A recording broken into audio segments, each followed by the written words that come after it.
Howdy, howdy. My name is Garrick, and today we are sampling Meltwater by Aaron Escobedo and Hollandspiel Games. Joining me today is Drew. Hello.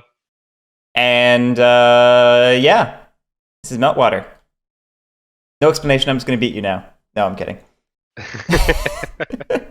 Wouldn't that be somewhat appropriate? It would be somewhat appropriate. For this game. For those of you who don't know, Meltwater is sort of a two-player thematic abstract with some war game thrown in. It's a cool thing. It's a very cool game. The premise is basically that the whole world has been consumed by a nuclear holocaust, and the last vestiges of mankind, the US and the USSR, have retreated to Antarctica, and we're now fighting to the death while nuclear winds approach from every direction. Yeah, it is a time. Excellent. Here's the end game rule in the rulebook for you. It says if your opponent has no units left on the board, you win immediately, even if your units would be doomed to death later in the same turn. With your last breath, spit on your enemy's grave. It's great. I love it. So let me explain how to play. It's not too complicated. A little fiddly, but not bad. Games played in alternating turns. On a turn, you will have 3 phases. First, the Starvation Phase, which is sort of procedural. Just you will check if any units are starving, and whoever the active player is, they will resolve the starvation for all of those units, regardless of who owns the units. Then you'll go to the action phase, where the active turn player will take 4 actions. There's like 5 or 6 to choose from. We'll go over all of them in a minute. And then the Doomsday Phase, which is also another procedural thing. We'll look at the current card of the deck and resolve it, just adding radiation and refugees to the map. So, Cool. Yeah.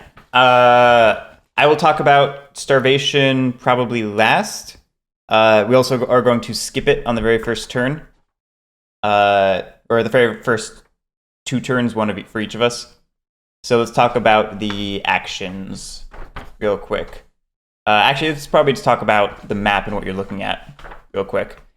Obviously, this is Antarctica divided into hexes.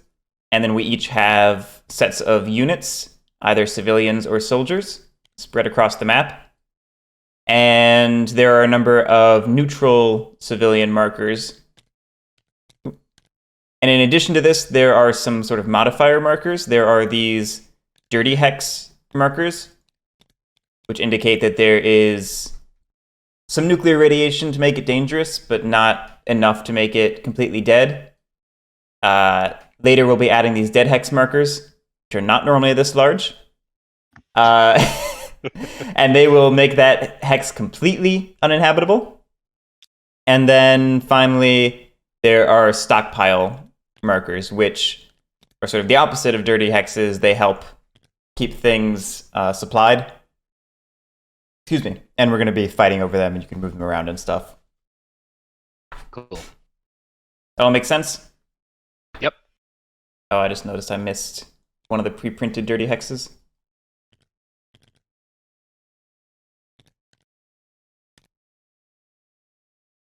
Okay. So talking about the actions, there are 1, 2, 3, 4, 5, 6 of them. Look at that. There's March. March states that you will take any number of your units in a single stack. Hex. We can assume that everything in a hex is in a stack. And you will move all of them together into a single adjacent hex. There are some conditions to this. You may not ever move into a hex with enemy units. You may move into hexes with neutral civilians. You may move into hexes that cannot currently support your units. This is for Starvation. We'll talk about it later. Because you don't need to reconcile support Starvation until the Starvation phase. And you may not move into dead hexes.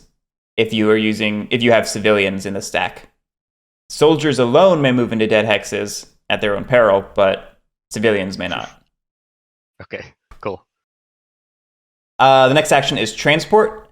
It is a lot like March, except you are transporting a stockpile with you.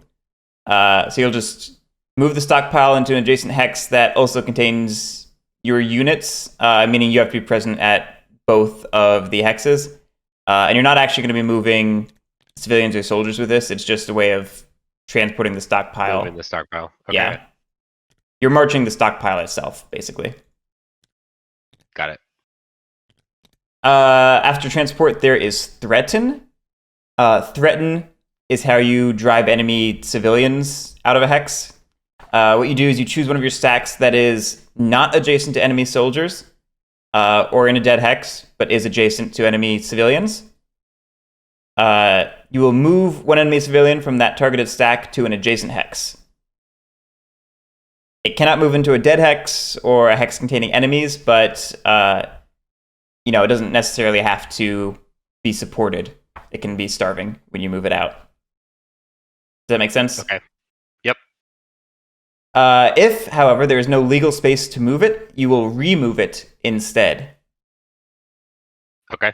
So that's if you can manipulate the positioning a bit, you can make it a full removal, which is pretty powerful late in the game. Yeah. That makes sense. As the map gets increasingly tinier. Yes. Next up, we have press gang, which is how you recruit neutral civilians to your cause. You will choose one of your stacks that is not adjacent to enemy soldiers or in a dead hex. You will choose a neutral stack in the same hex or an adjacent hex. And then you must either have a soldier or a larger stack than the civilian stack. And if so, then you will replace one neutral civilian in the target stack with a civilian of your color. And then you may immediately move the new civilian as if it were a normal move. Okay, cool. That all make sense? Yep. Let's see, we got two more. We have attack. The way attack works is you will choose one of your soldiers that's not in a dead hex, choose an adjacent soldier, and remove both of them from the map. Then, okay, yep. then you'll find the closest dirty hex to the attacking hex, and you will dead. place a radiation marker in it. So yeah, Nice. That's the attack action. And then finally, there is Militarize, which is a special action. It takes up your whole turn, like all four of your actions.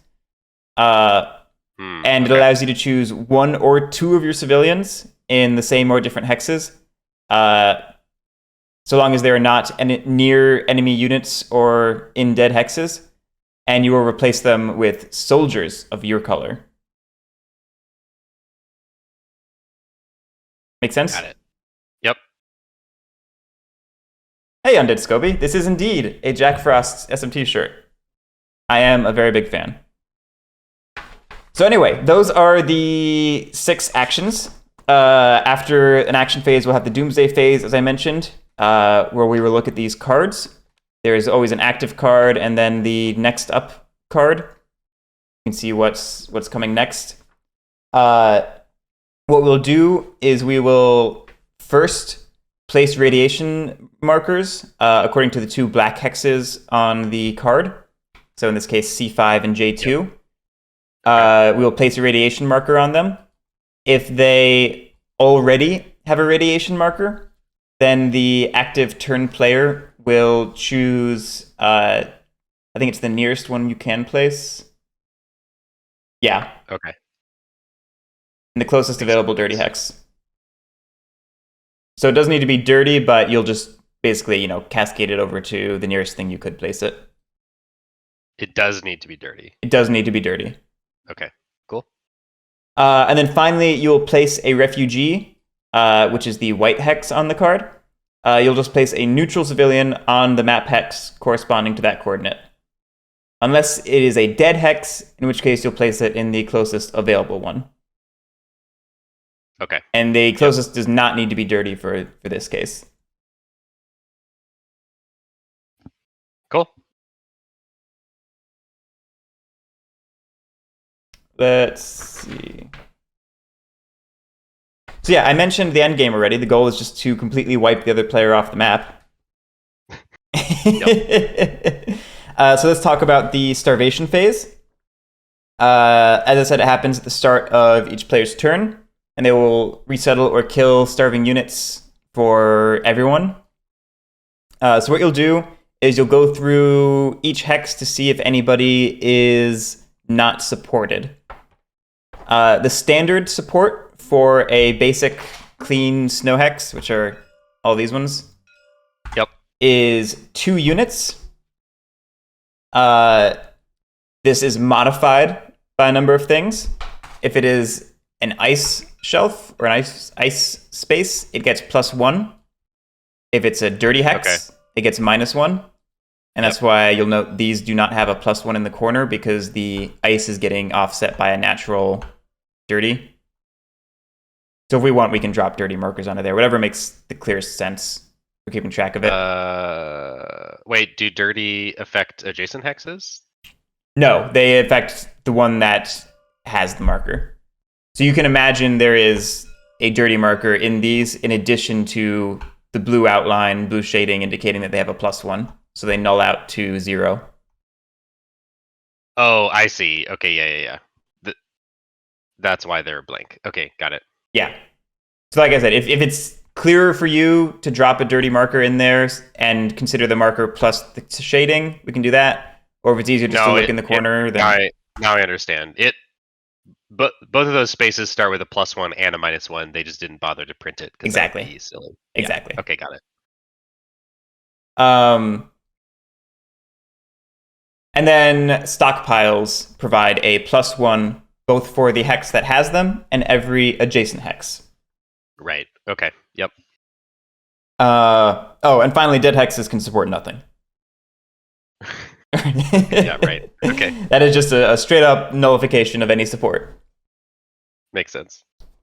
So what you'll do is you'll go through, check every single hex to see if anything is out of support, and then the current player will resolve support in the following order. First, they will attempt to flee any starving units. They'll move them to an adjacent hex containing friendly units that can support it. And you will repeat this until the hex can support all remaining units, or there are no more friendly destinations. At which point you will move on to defect. If no more units can flee, you will move any starving units to an adjacent hex that can support it, and the fleeing unit immediately defects. You replace it with a civilian of the appropriate color, or a neutral civilian if the new hex contains only neutrals. Does that make sense? Okay. Yep. Okay. And then finally, if you cannot defect, you go to die. No more units can flee or defect, then just remove the unit from the hex. So you do this for every unit and every hex until everything is supported. And then you move on to your action phase. Got it. And I'll emphasize again, at all points, it is the active player making these decisions, regardless of who owns the piece. Who owns it. Yep. That is very, very, very important. Okay, so just to walk through an example of that, I suppose. So you only have one hex that you can move into. So let's say just this one. It's supported. Everything is probably fine at the outset of this game, so there's no easy examples anywhere. But you can only move one hex. You go to a friendly hex if you can, but it has to be adjacent, right? And then if there's no friendly hexes adjacent, you go wherever you can. Effectively. Yeah. Okay.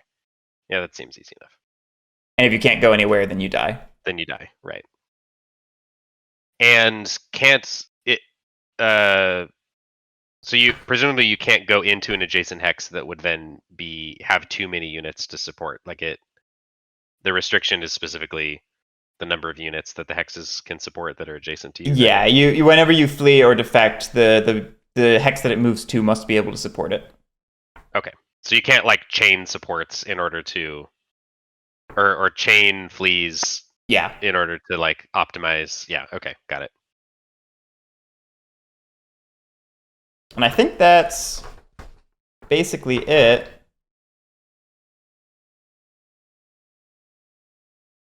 Cool. Yeah, seems simple enough.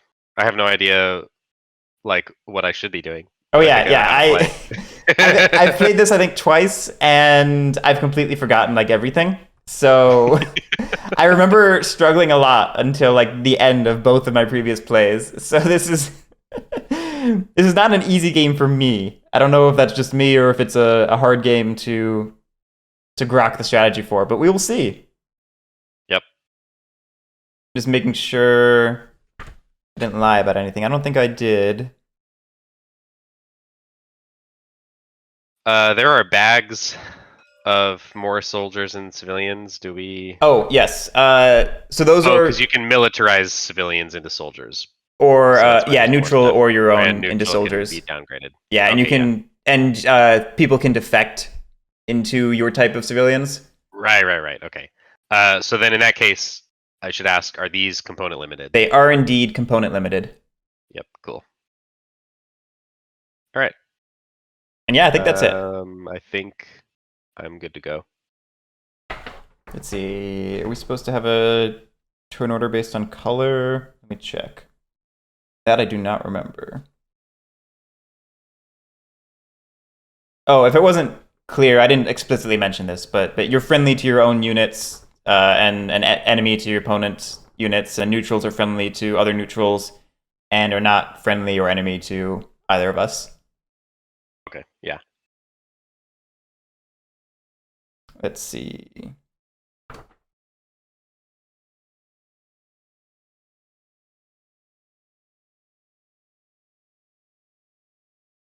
The US player takes the first turn, skipping the Starvation Phase.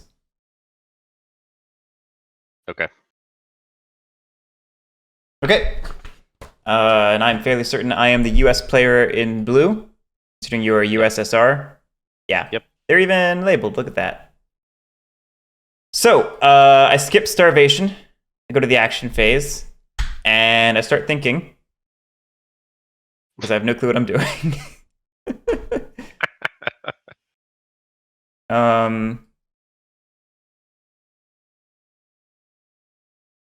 Let's see.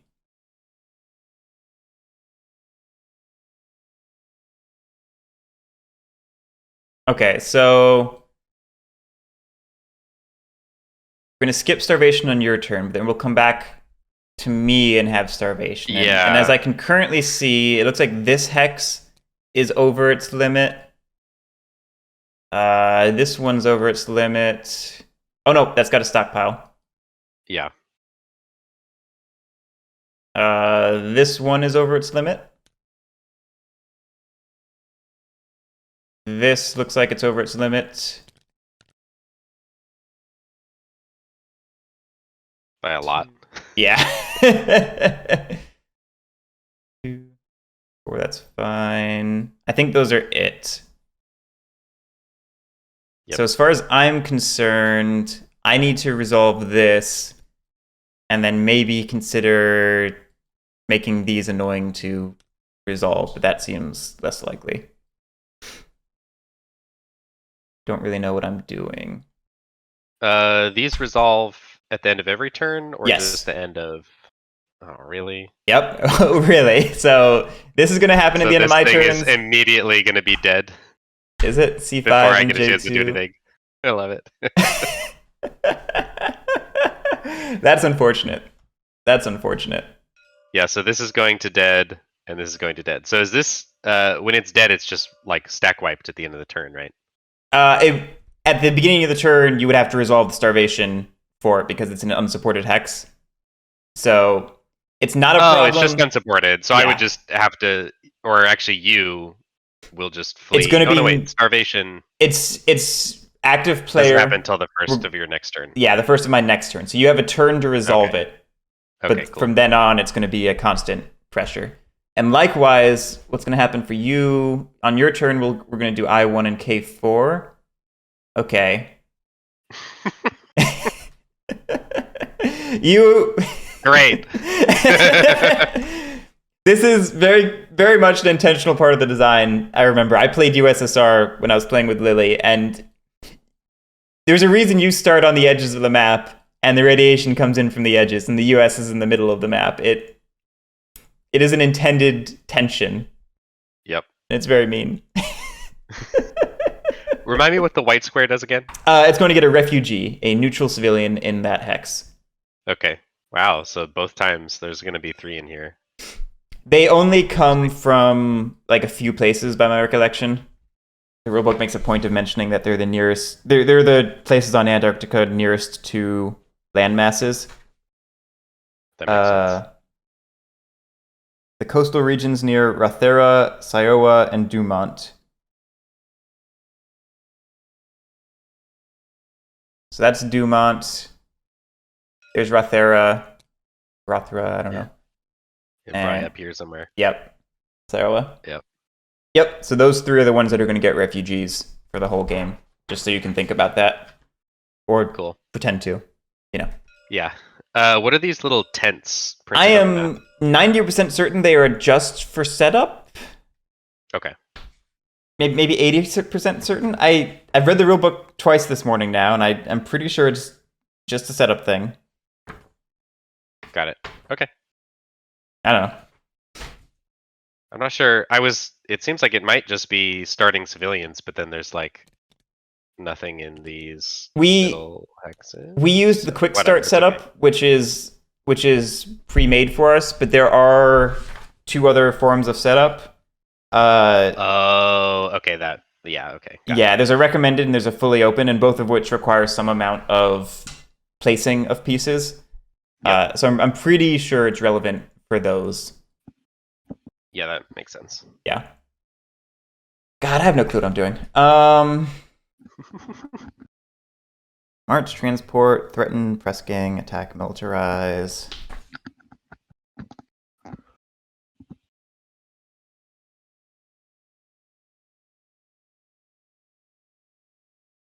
Oh, this stream would have been perfect for the hot tub stream. Garrick, why did we not get this done? You know, it was not at the forefront of my mind. Why not?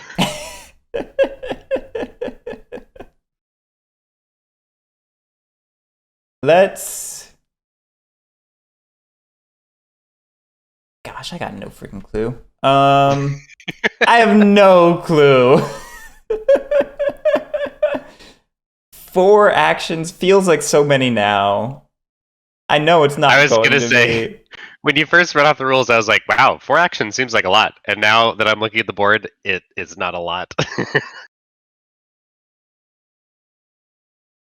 All right, we're going to... Let's start off with a press gang and convert this neutral civilian to one of my own.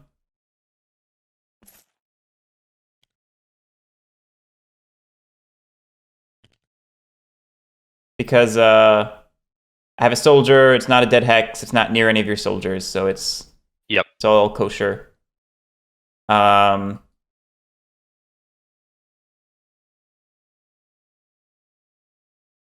Second action, let's march this soldier into here.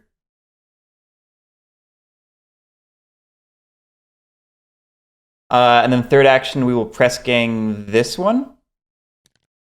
Because it's near your civilian, but not soldier. Oh, not adjacent to enemy soldiers. It does specify that. Okay, yeah, cool. And it's a dirty hex, but not a dead hex. I don't know how this strategy is going to work, but we'll see how it goes.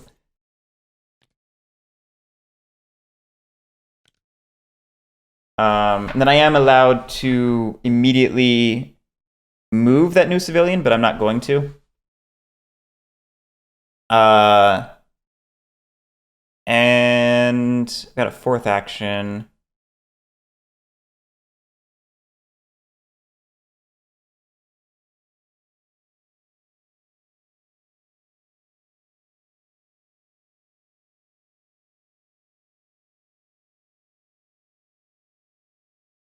let's march these two into here and just stack those boys up. Okay. I may regret that later, but we'll see. All right, so that's my 4 actions. At the end of my turn, C5 and J2 are going to be nuclearized.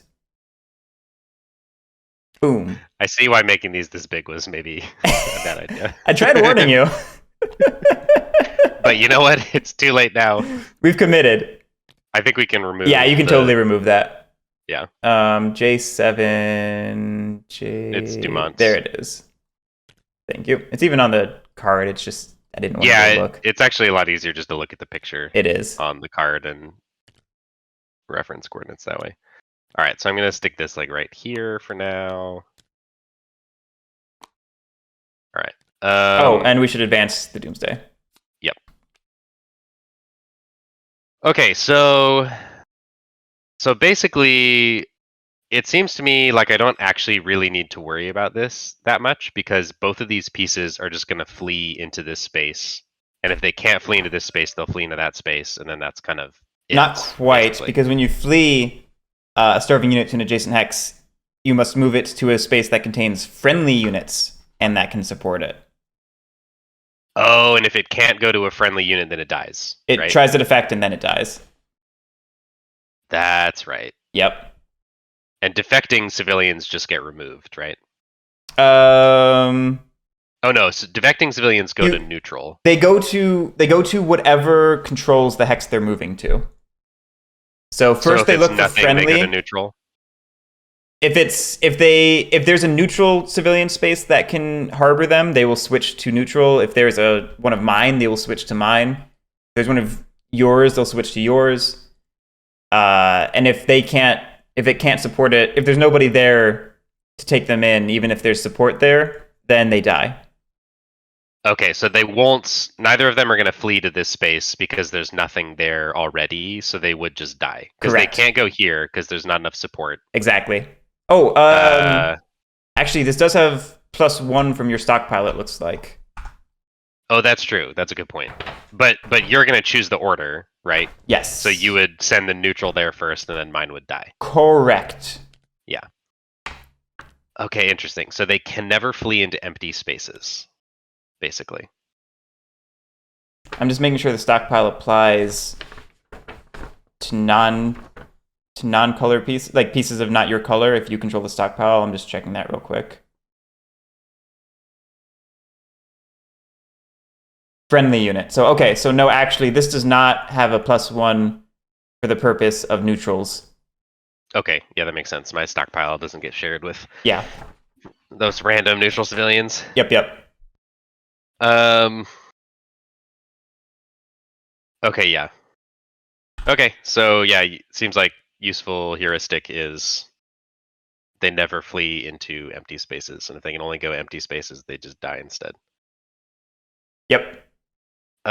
Even though the empty spaces could support them in theory. Which is why very interesting. That's why I tried to set up sort of a friendly chain over here. Right. Yep. Well, kind of, because kind of.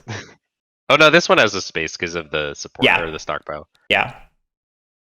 Can you take over stockpiles? It looks like they're basically marked. Yeah, they're just pieces, just sort of neutral pieces that can be taken over, and then you can transport them to move them around. Right.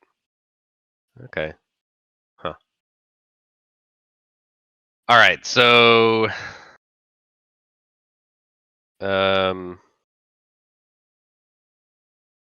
Okay, and then the only places where dead hex markers come in are defined by this card.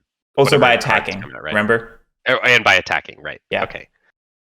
All right. So on the end of my turn, oh god, this hex and this hex are gonna go dead.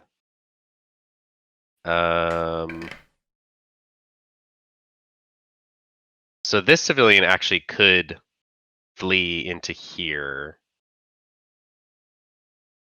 because it's got 3 because of the stockpile. So then it's this guy's going to convert into red. I don't think it will have anywhere else that you could legally send it. Is that correct? Like, let's assume this was here right now, because it will be. Okay. Yeah, I was just working through that. Yeah, I agree. So I'm going to pick up a free civilian, but this space is going to be at max capacity. Yes. And you still have to So deal that's with... a problem. You still have to consider these people. So I still got to deal with these two, exactly. Okay. And then I got to deal with this guy, because this hex is way over capacity, so it can't take him. Oh no, that's fine. This one will just flee into Queen Mary lands, I think. Yeah. Yeah, I think this so. has a capacity of 2. Okay, so I don't need to worry about this radiation marker, and I don't need to worry about this one, but I do need to worry about this one. Oh,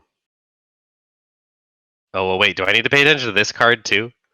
Let's see. So I'm going to do this, and then Starvation happens at the beginning of your turn. Yeah.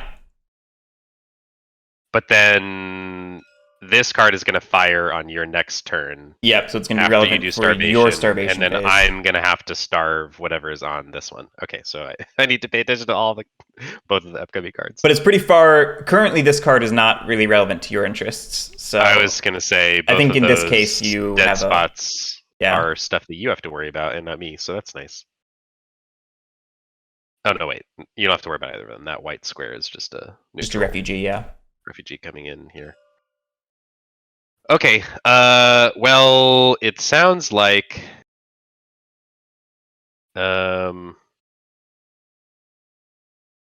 It sounds like I can just march these civilians here. I agree. And then this neutral will go there and convert, and then this neutral will have to go there and convert. Well, is there any way I could game that? I was going to say, so. I don't, so then because I don't think you can, because the starvation happens at the beginning of the turn.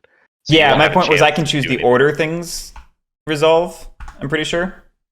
So if there was a thing where like the priority of who moved when was relevant, but I don't... No, that's a good point, because then you could send this one here, and then this one. Ah, you're right. That is what it is.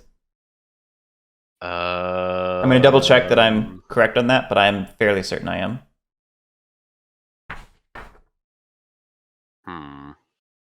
Yeah, if 2 units are eligible to flee, the current player chooses which unit flees.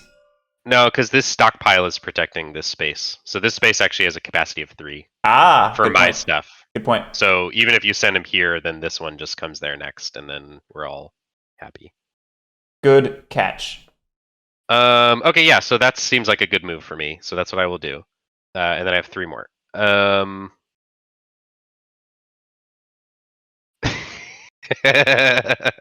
Uh-oh. I don't know if this is a good idea at all. But I'm very... this was my first idea, and then I realized that I had other problems to take care of. But it looks like I can still do this stupid idea, and we'll just see if it's going to be a bad one. Let me make sure I can actually do this. What are the march restrictions? Can't move in enemy units. Can move into neutral civilians. Can move into a hex that can't currently support unit numbers. Okay, right. Yeah, that's easy enough.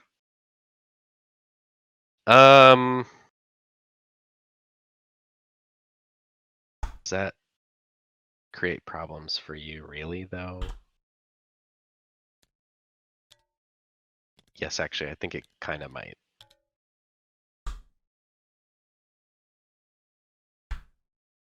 There we go. Well, whatever. All right, so I'm going to take this soldier, and I'm going to march him twice for 2 actions. And then I'm going to kill this soldier. And then I choose the nearest dirty hex, so I will pick this one.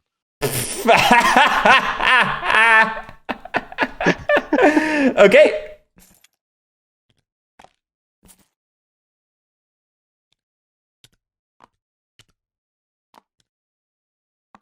Oh yeah, that's a good way to do it. Just put it on top. Yeah. There we go. Yeah, so that...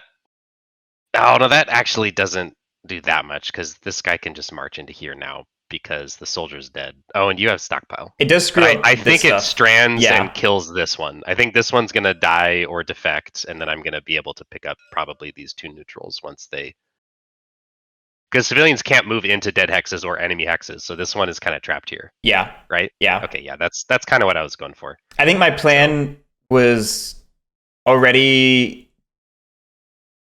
faulty because I think my idea wasn't actually going to work the way I thought it was, but now it is confirmed to be terrible.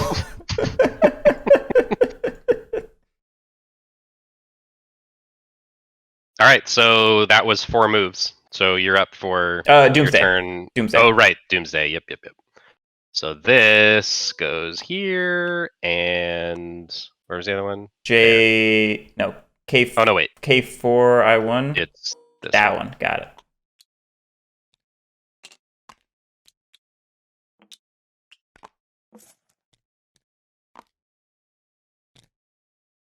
And we get a civilian at J7. Yep. So there are now 3 there. Yep, they are now over their supply limit. Well, they were already over. But now they don't. Oh, now they're. That's right. They were already over. Oh, where? Now they're way over. I thought that had a dirty hex symbol on it. Where'd that go? It should have. I think I might have moved it or deleted it earlier on accident. Tisk. All right. Advanced Doomsday. And now we have our first Starvation Phase. For real. Yep. Okay.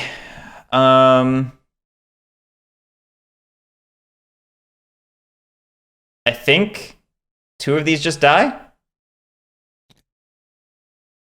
Um. There's no friendly adjacent units. There's no adjacent units with. Yep. Seems legit. Yeah, they just die. Dang! If I'd taken one more action, I could have picked them up. That would have been smart. Yeah, I should have. If I planned ahead more, maybe I could have moved over some pieces. Oh well, we're learning. Yep. Okay, these are a problem. Yep. This is also a problem. Yep. Can I game these in any way? These can support 3 and 3. One of them. Oh yeah, that's right. I don't think you can. I don't think I can either. I think it's just going to be. Oof, this is going to be scary actually, because I think both of these can just convert or defect. I mean. Yep. I All think right. so too. If you want to go ahead and defect those people while I move on to the next spots. Let's see, you picked up these.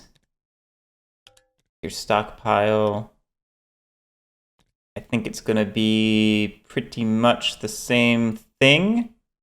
Where's the neutral civilian bag? That's over off to the side of the. Over here. Oh, I see it. Yep. Those are infinite, right? Yes. Looks like it.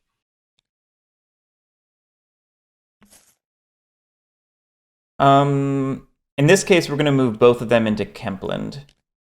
You can convert those 2.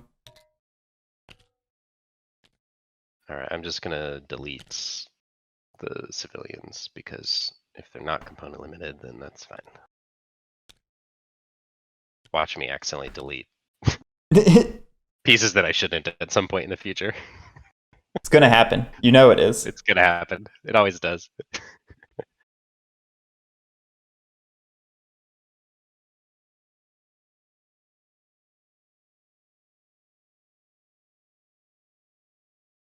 I'm trying to determine, is this neutral civilian in supply? I think it is. This one? Yeah. Because there's 1 for the hex and then 1 for your stockpile to your guy, I think is how we should interpret that. Oh, I see. I don't see how else we would interpret that because otherwise, like, if only my piece gets the benefit of the supply, then I don't know who. Like, that's some weird math. Where It would be like if you could prioritize the order of supply. It would be silly. I don't think that's what it is.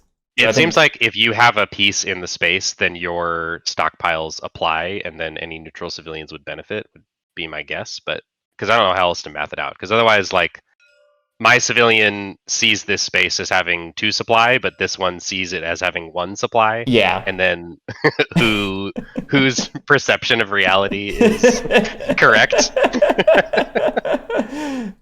Okay. Moving on. We got This some is like quantum entanglement going on in this game of murdering civilians in Antarctica.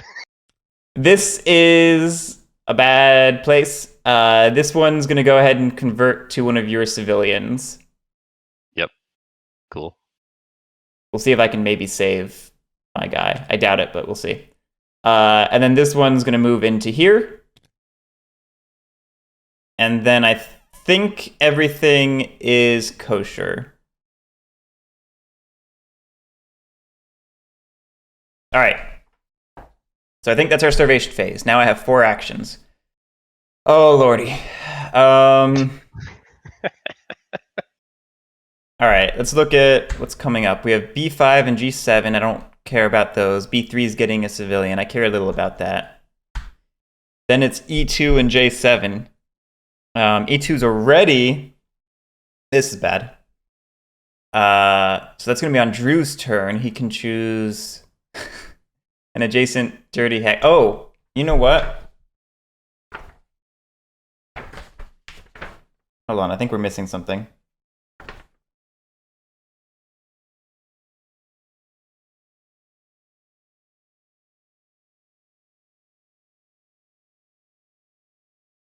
There, hold on. No.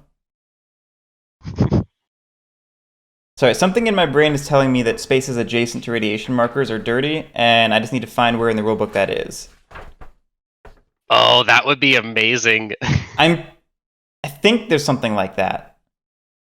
Oh no, that would be amazing and also really terrible at the same time. Yeah, this is Meltwater.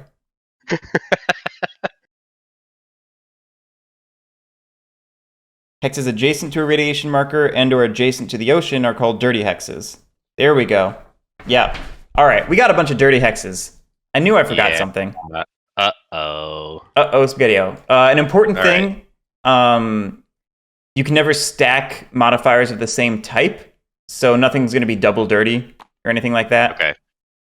Cool. But yeah, we got some dirty hexes too. Oh, mama.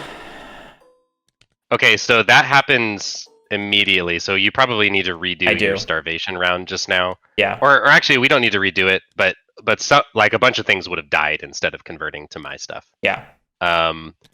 So like here only has 1, so that civilian would have died instead of converting to Soviet. Yeah. Yeah, it would have. Your piece also would have died. Yep. Which is my plan worked out better than I thought it did. This has a stockpile. Wait, I have a stockpile. You have a stockpile. Yep, you have a stockpile. Yep, you're good. This one has a stockpile, so this is 2. So one of them survived, but one died. I think. No, I resolved both of those hexes at once, right? So I would have been able to do one here, and then the other one died, right? Yeah, that's what I'm saying. Yeah. I don't think it was possible for. Yeah, no, if it was me, I would have sent one over here, and it would have been fine. But because it was you, you piled both of them in, and yeah, so one dies. So I put that guy back. Same deal here. You resolve the order. Well, actually, in this. Actually, I don't think it was an order issue here. I think there just isn't enough space here because these were neutrals. So one of them could go here. One of them could go here. No, one of them could go here, and then one of them couldn't go. So it just dies. Yeah, I was gonna say I think one is dead. This one's dead because one of them came from over here. Or no, wait, one of them came from the dead hex marker, and one was here.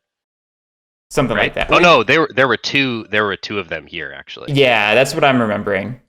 So I'm pretty sure one just moves here, and then one can't move here and dies. That sounds right. Yep. All right, let's kill that boy. And anything else important? I don't think so. Okay. Things are worse than they were a minute ago. This now things feel like Meltwater. That's what I forgot. I'm gonna have to. Yeah, this makes a lot more sense. Yeah. Now. That is exactly right, Lee Hook. That is the right reaction. That is the right reaction.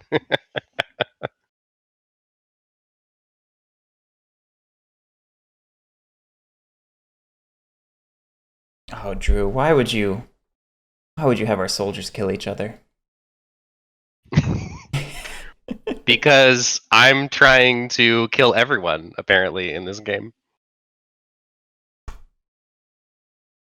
There is nothing that salves our national honor more than murdering civilians.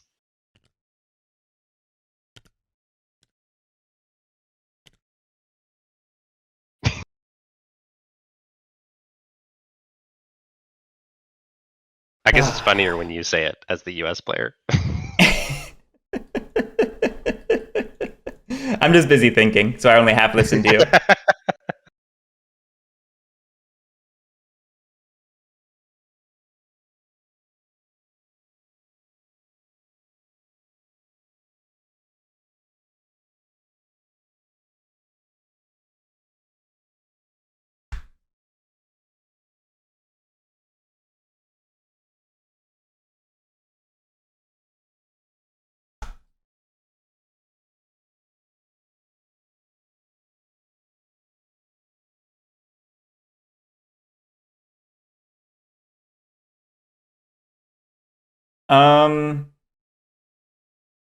God, this game is hard.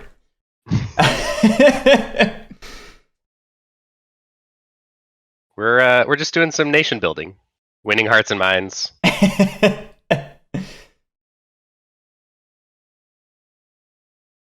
We're going to. I've got ideas. I don't know if they're good. I'm not going to sit here forever and think about them. We're going to threaten this hex and force this civilian. Yeah, I was gonna say into here. Yeah, no, they have a place to go. We're good. Because then I can march this one into here. Yeah, that's true. Nice. And actually, the restrictions on threaten? Can't be soldiers around. The hex cannot be adjacent to soldiers. That's right. Yeah, okay. And you need to have more. And you have to have a bigger fewer stack. units. Yeah. Yep. Which you did. Okay. Which cool. I did. But it does make me think I might need to pull these guys. I was going to say, you kind of do that because then I can just do the exact... I can threaten you back over there, and then I guess I don't have a soldier to march in over there anymore. Action. Yeah, my soldier's too far away. That was action 2, 3, and then I think I can let Starvation Phase handle it. Yeah, they'll... Yeah. Two of them will march into there during Starvation, so I think you're fine. Oh, this game's so hard. Yep.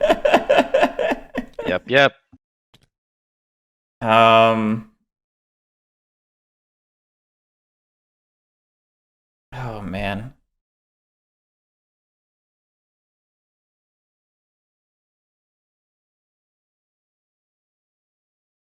And, let's...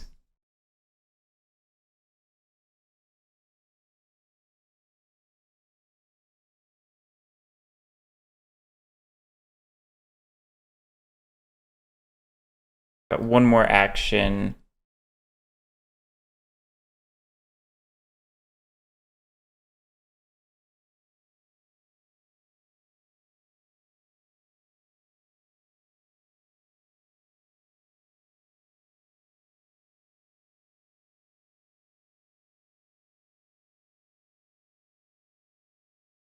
I think we're going to move my soldier in here as a defensive measure before you get any ideas about cutting me in half.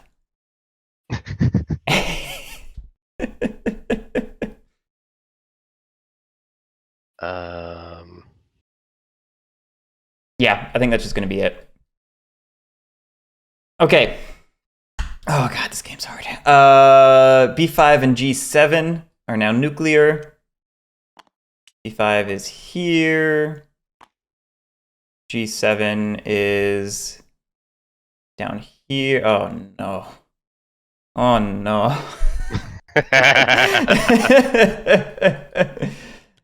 We need one over here now. Oh no.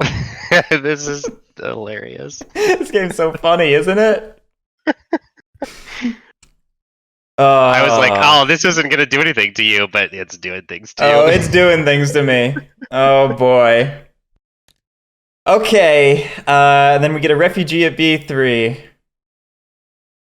I really don't want you guys up there. Could you not? I was just gonna say. All right, you're up.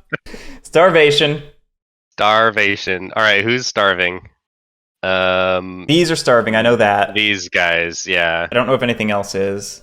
These are. Oh no, Nope, they're stockpile. adjacent to stockpile. That hasn't changed yet. Okay, yeah. All right. Well, sadly, I just have to do this. There's no other options. One more. No, there's a stockpile. Never mind. Never mind. Yeah. Yeah. The stockpile cancels out the negativo. For now. What's coming up on the end of my turn?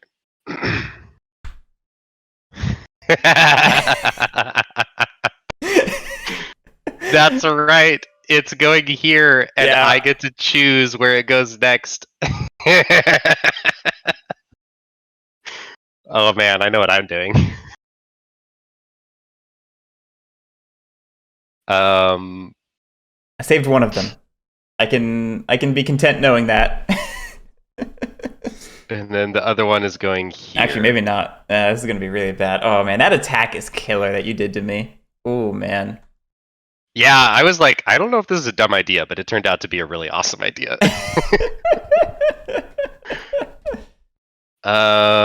Okay, so these civilians are dead because they're gonna get the dead hex marker is gonna plop right there, and they're gonna have nowhere to go.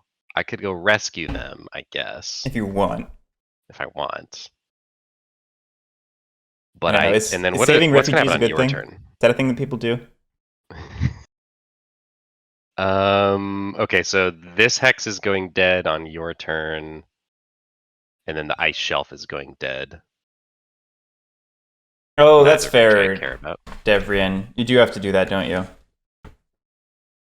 Oh, really? I was totally gonna plop it right on top of the two civilians. Oh, that sucks. All right, fine.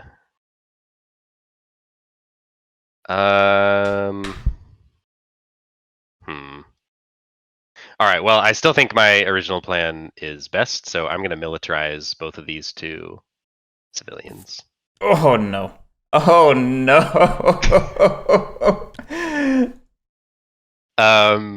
Actually, let's see. Let me think about this. I think you're about to kick my butt at this game.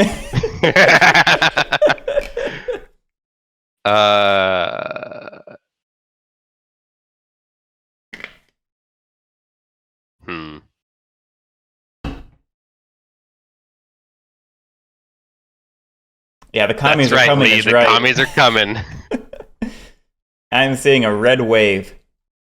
Yeah, I think that creates a lot of big time problems for you to deal with. So that's what I will do. So that's my whole turn. And then I must place one somewhere adjacent to this thing. Yep. And if there's multiple options, then you have to choose one without units. Right. Yep. Sad. And then what's the other one? It's down in the corner. Oh no, that's right. I'm looking at next turn. It's this one. And so... B4 gets a civilian. Yep.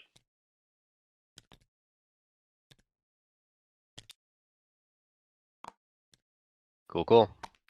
Your turn for starvation. So this one just dies. Let me advance the cards, and then that guy just dies. And these are fine. These are fine. Stockpile. Yep. This is fine. Actually, I think that's it. I think everything else is fine. Yeah.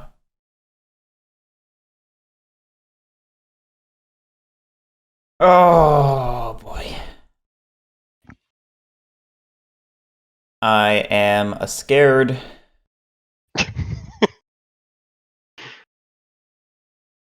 This is such a problem.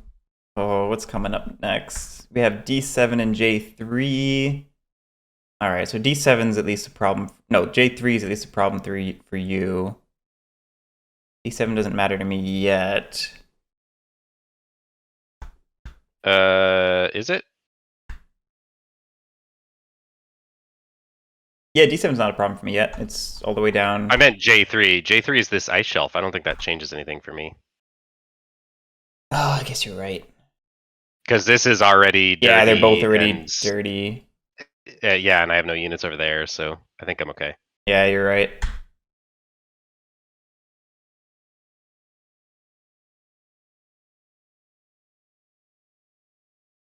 Hmm.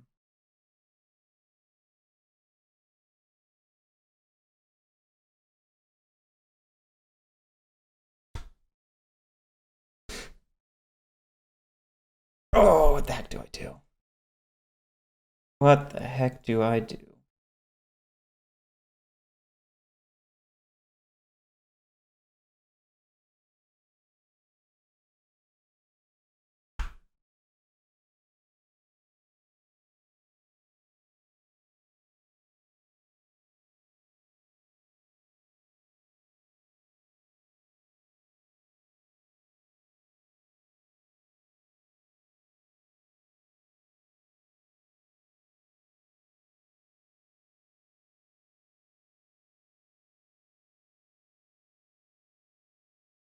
Hmm. Hmm.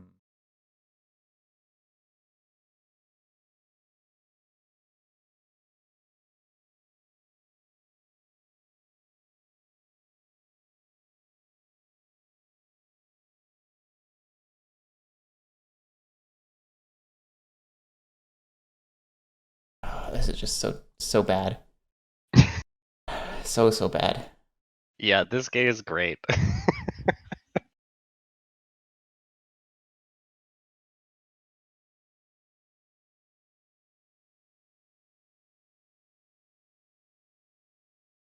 Oh, I don't know what to do. I really feel like I need to militarize myself.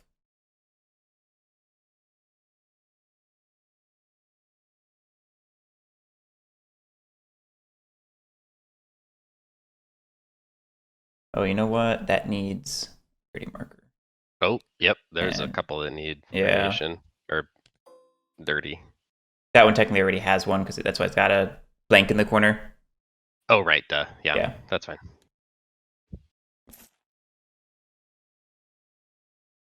But here, and also, Oh, yeah.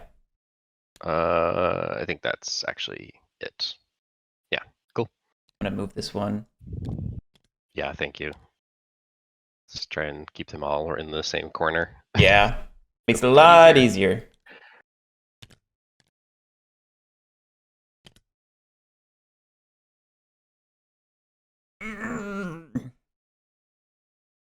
Bad times at the El Royale, let me tell you.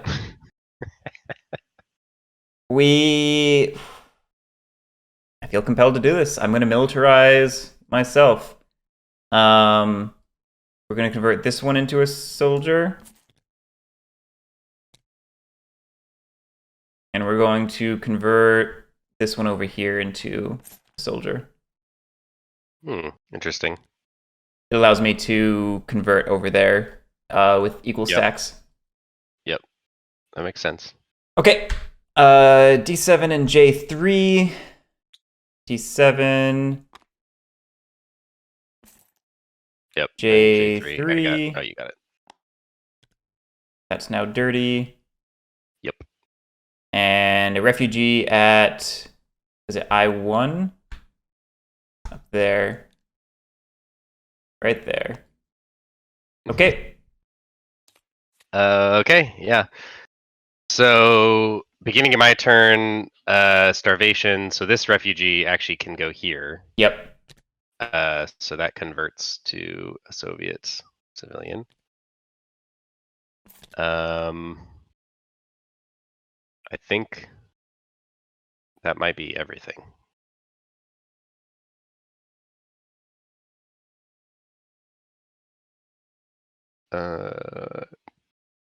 Yep. Seems like it.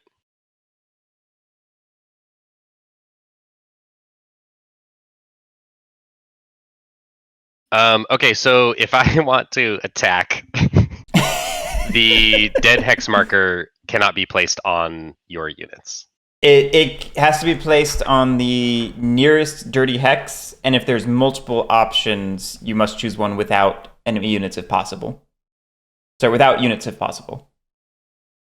Okay, so you can potentially manipulate that a little bit to where the nearest has to be like where there are units or something like that. Like, What's actually, that? this is a good example. So if I attack you from here, Yes. then the nearest two would be these two options. So I could put it on top of your pieces. Yes, that would be a case where it's allowed.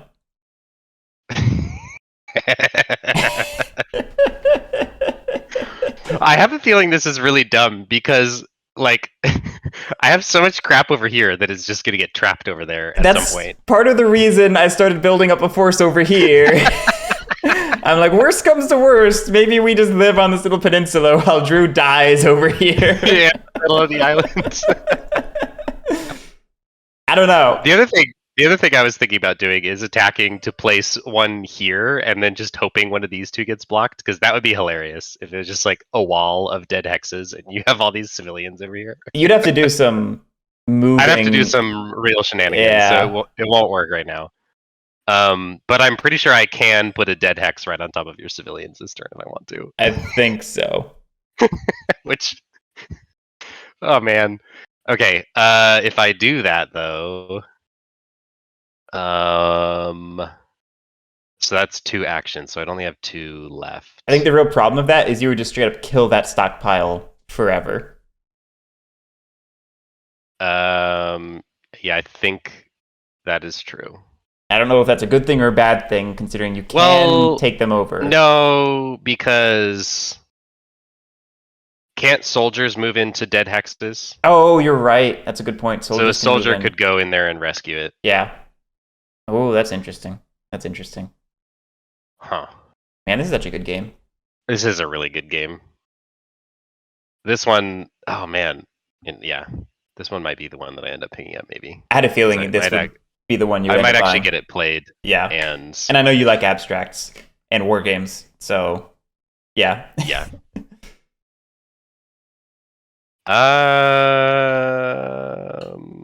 Wow.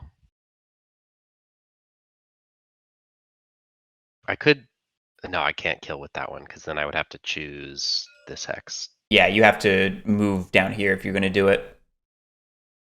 Yeah, I want to move down there anyway, but then I want to attack with this guy so that I have a piece out front a little bit, but it's fine. Anyway, I'll let you do it yourself if you want to.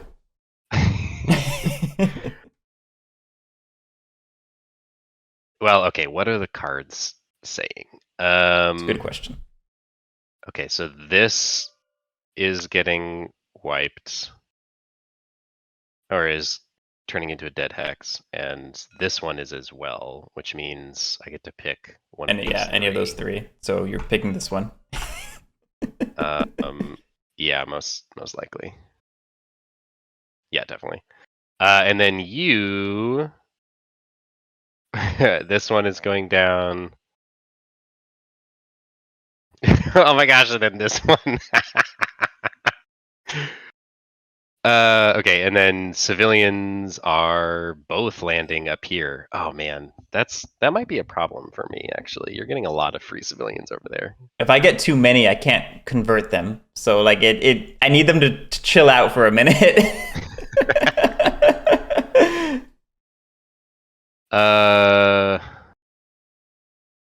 All right, well, so I can pick up a free civilian because this one's leaving, but that requires me to move. Oh no, because there's this free civilian over here. Can I threaten this one into my own space? A neutral civilian. I think I can. You could just threaten. Yep. No. Yeah, I can threaten neutrals. Oh, duh. You're right. I can totally just press gang it. Because threaten is enemy civilians, and I don't think Yep, neutrals are enemies. Okay, so if I press gang this, then this one has nowhere to go. So I need to press gang and then march. And I could put this civilian here. Don't forget, as part of press gang, you get to move the converted civilian. Oh, really? Yep. Oh, I didn't know that. That's sweet. Yeah, I didn't do it the one time I did it, but it's an option. Okay, yeah, that's definitely the right call. So I'm gonna press gang this neutral, and then I'm gonna move it up to here. Yep. For my second action, I'm gonna march and then attack. Yep. Okay. So they both die. They both die. I'm gonna put this thing here.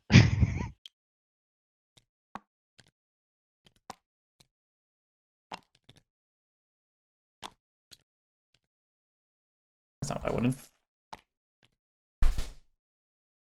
Yep, and then that. Yep, perfect.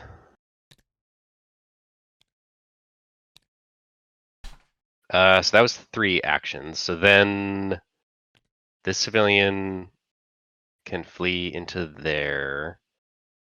This space is good. This space is good. This space is good. Nothing's gonna change.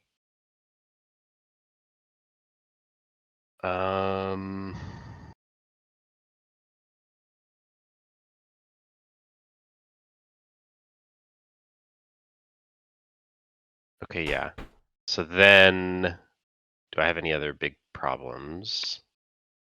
This, I could scoop up this civilian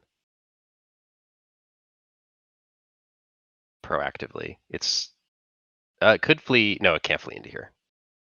It's not going to flee anytime soon, but I might just convert it now, just to have some more bodies on the board. I can't really think of anything else to do with my 4th action right now.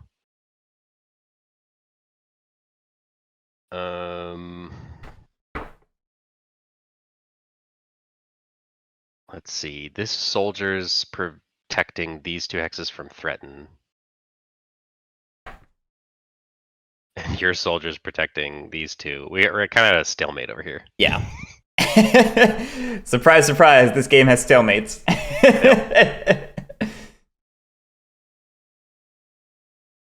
You could move and then attack.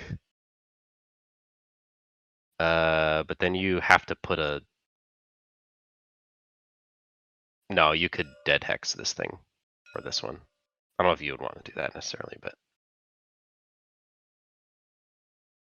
What I think my favorite piece of, like, I don't know if it's black humor, but it makes me laugh, so we're gonna call it black humor. My favorite little wrinkle to this game is, like, I could move this soldier here. Let's say I have supply, for example, because I don't currently. But, like, I could put the soldier here, and then you basically can't do anything because you can't attack me because you can't move this soldier into this space because it contains an enemy unit. And you can't threaten them out. So basically, you can use civilians as meat shields. I could threaten because I'm not adjacent to the soldier. If you read the wording of threaten... I thought soldiers protect threatens adjacent to their space. Oh, it's your hex. Oh, interesting. Yeah, okay, so never mind. So this soldier is actually not protecting this hex from being threatened. Not at the moment. Okay. I mean, if you do threaten, it just goes into there, so it's pretty safe. Yeah. It only becomes a problem if you start that's sad, because I thought that you could use your civilians as meat shields, and I was like, man, that's so thematically on point for this game.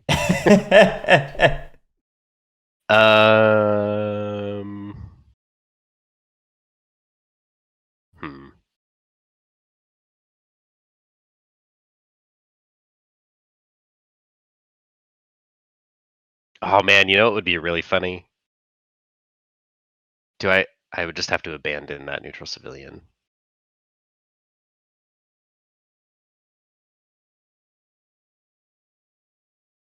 In order to gain an action back. I wonder if I want to do this. Oh my gosh, I'm a terrible person. Are you about to come attack me again? I'm thinking of moving and then attacking and then putting a dead space here.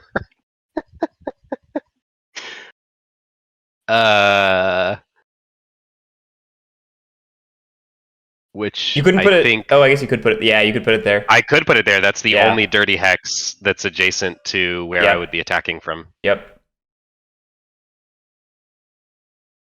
And that will pretty much. That's gonna cause a lot of problems. I think basically all of your pieces then die. I don't think so. any of these three have anywhere to, or any these two. Actually, one of them's gonna die already.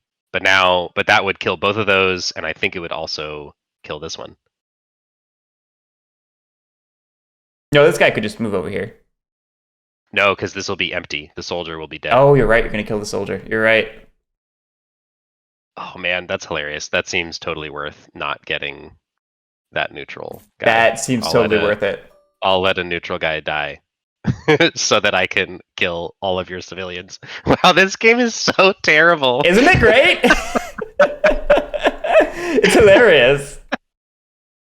Okay, yeah, so I buy an action back by not press ganging over here, and then I move this soldier and then attack. So both of these return.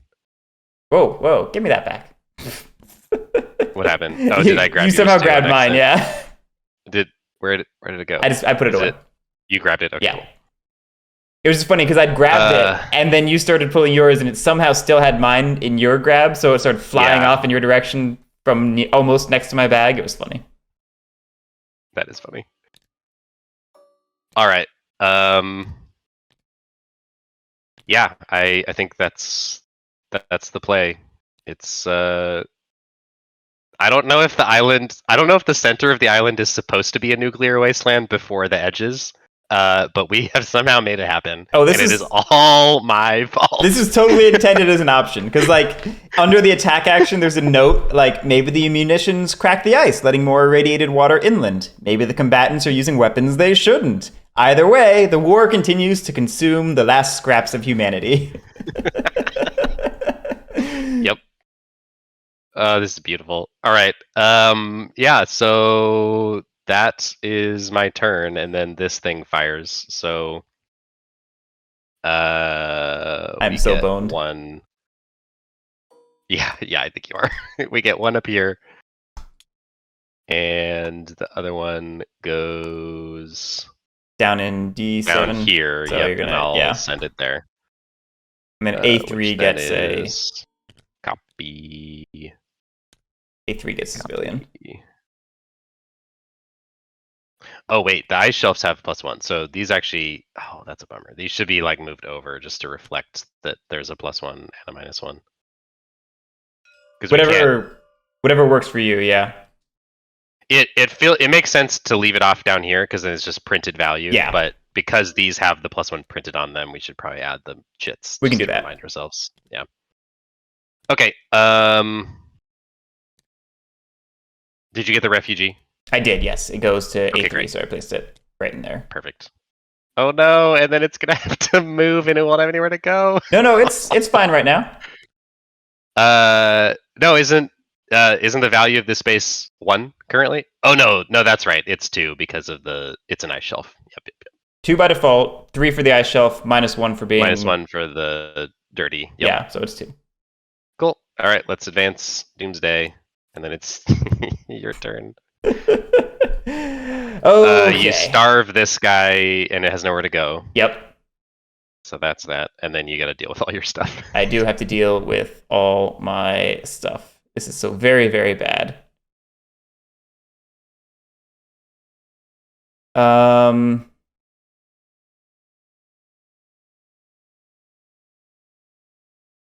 Anything I said, I don't think there's anything you do. I think I'm wondering if there's like an order of operations that would allow you to not die, but I don't. Like this guy's safe ish. Yeah, so could you like march someone in? I think there's a weird order of operations thing because the rules for stockpile technically like they say a hex with a stockpile can support 1 additional unit. Additionally, if a US or USSR unit occupies the stockpile hex, all adjacent hexes can support 1 additional friendly unit. So it feels like you can do a weird chain thing where currently I still have the value of this stockpile for the movement, and then once I resolve this hex completely, now I don't, and would then chain this one to a different thing. You get what I'm saying? Yeah, exactly. Um, I mean, I think in this case, there's nowhere else for you to chain to, unfortunately. But it seems like well, that would work. no, the problem is I still want to avoid that chain because otherwise they're going to defect to you over here. So I actually need. Oh, yeah, you're I need right. to process this in a way that's the least bad for me. That's funny. But honestly, I don't know that there's actually a decision to be made there because of the having me in with this and everything. I think Yeah. this one's forced to defect to here, and I think Yep. I think this one moves to here, this one dies, and then this one defects to here. I think that's how it goes. Because this, I don't think the one from here can even move into this space. Well, that's what I'm the saying. The space rules only has a capacity of 1, right? But it, oh, right. Oh, that's right. We just talked about that. Yeah. That's because of the stockpile. Yep. I don't that's know right. if that's intended, but that's my reading of the rules. Like strictly, like as long as I have pieces here, the stockpile Counts. seems to apply. Yep. So yeah, this one dies, and then my other two convert. I am wondering if it then checks it again. It seems like Starvation might just be checked at the beginning of the round, and once you get it into a space that then changes status because you lost the stockpile, I wonder if these two pieces just stay there until there's another Starvation check. And It says you must reconcile all starving units until no units are starving. Okay, well, all right. Yeah, so then I think it would chain into me. Wow, Yeah, that sucks. I think so too. I mean, that's great, but it sucks for you. Oh man, that was such a ridiculous play. Oh boy. All right. Well, let's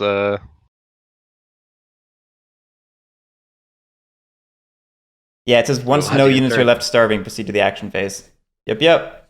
Okay. Yep. Oh well, man, there you go. I am just totally boned here. Totally boned. What can we do?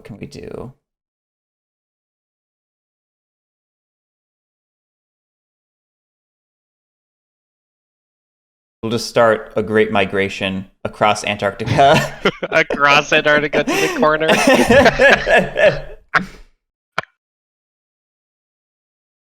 All right, on that note, though, I do need to start, I think, press ganging some of those neutrals up there before I can't anymore. Yeah, because there's another one coming in, and I'm not too worried about the radiation yet. C5 is going to be a problem, but it is what it is.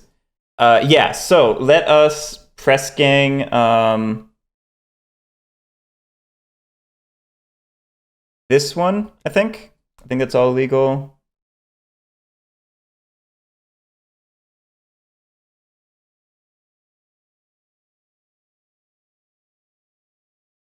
Yeah, I don't think I'm missing anything. We just press gang that one. And we will immediately move it over to here. No, I can't do that. It has to follow normal movement. Oh wait, can it? Let me see. Oh no. Civilian cannot move into a dead hex or hex containing enemies, but otherwise it follows the normal restrictions. So yeah, I'll move it over here. Oh, we got a chance, baby. We'll just create a whole little civilization up in this corner. And hope you die. Until the cards start placing dead spots over there. Yeah, it's not gonna happen. But we're going to make it last as long as possible. Yep. All right, second action. Let's go ahead and press gang. See where they're coming in. C3 and A3. Yeah, we better press gang this one now.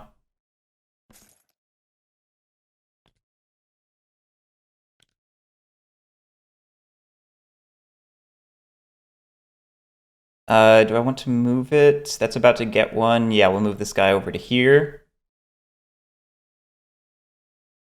Yep. All right, that's 2 of my actions. Sorry, buddy, you're just dead. That's just happening. I'm sorry. Yep. um.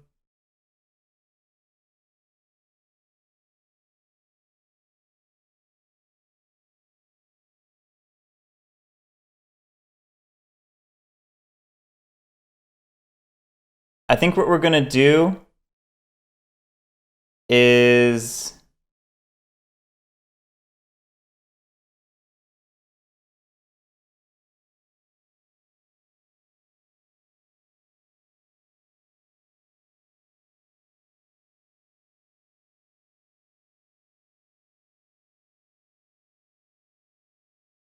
oh, this is so bad.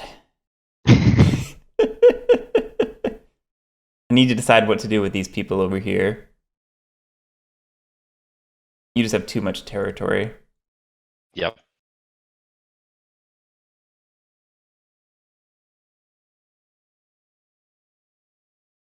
Too much territory. Um.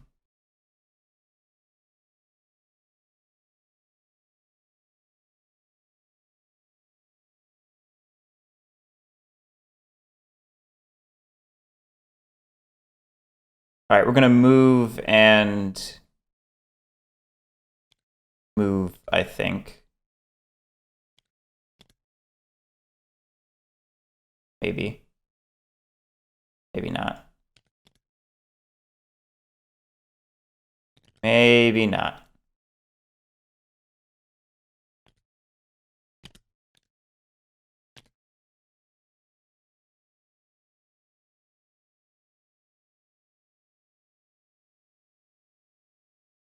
Oh boy.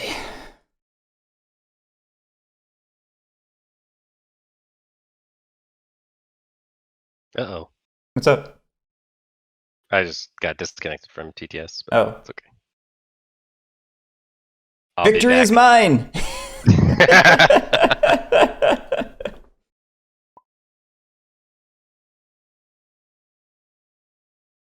Get off the hotel Wi-Fi is right.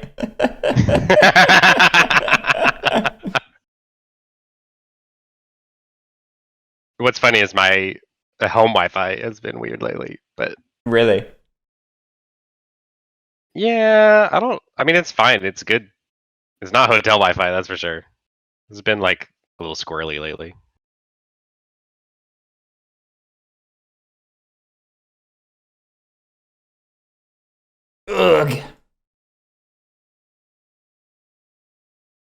Ugh. There's definitely a right play here, and I don't know what it is.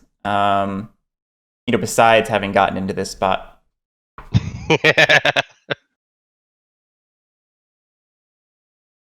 Well, I think we're gonna basically go with what I was thinking.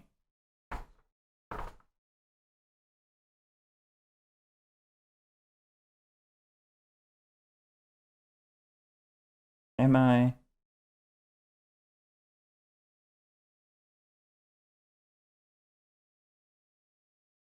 Come on, TTS.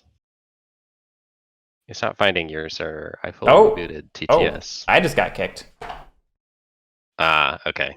That's probably a TTS issue, not my Wi-Fi. Yeah. Let's look at the global chat. Yep.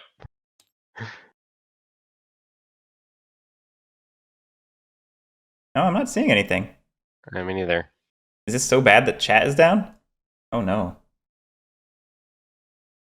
Your Wi-Fi sucks, apparently. Not my Wi-Fi, it's Ethernet, hardwire.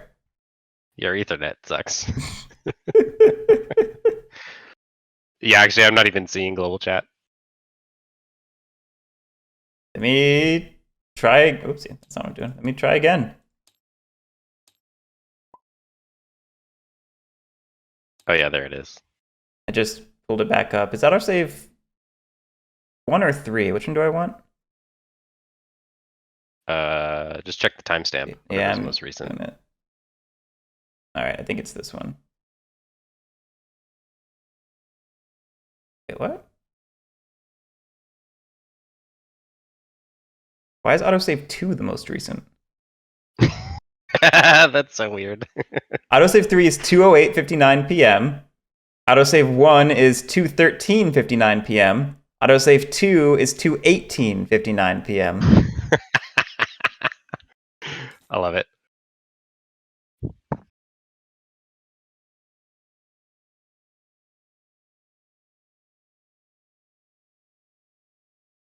%. There we go. All right. Looks like everything's where it was, which makes sense considering I was on my turn for ages. Oh no, the scripting showed back up. we'll just have to not click that for the rest of the game. Yep. Yeah, it's not attached to anything. I can't get rid of it. That's gonna be hard. Yeah, that's annoying. I guarantee I'm gonna accidentally push that at some point. It's okay. We can always just call it if that happens. We know where this is going.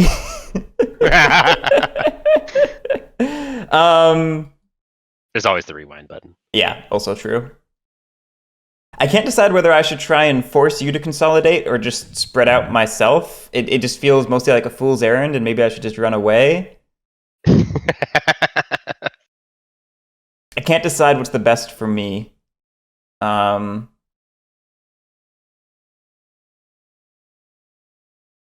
I mean, you're just in such a dominant position. There's not a lot I can do unless the cards were to suddenly start being nice to me, but I don't think that, looking at what's happening, they don't seem like they're being nice enough to me.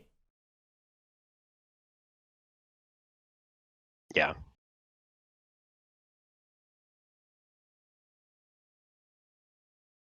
Come on. Are you really stuck loading the map? This is not a complicated mod. There we go. There we go. I can see the map now.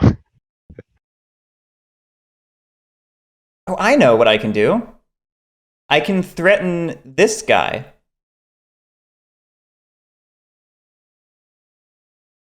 Yep. Yeah. Yeah, because there's nowhere he can go. Right?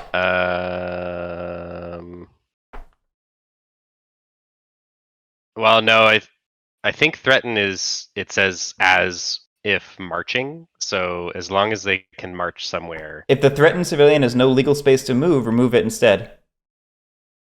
Right, but it says, oh.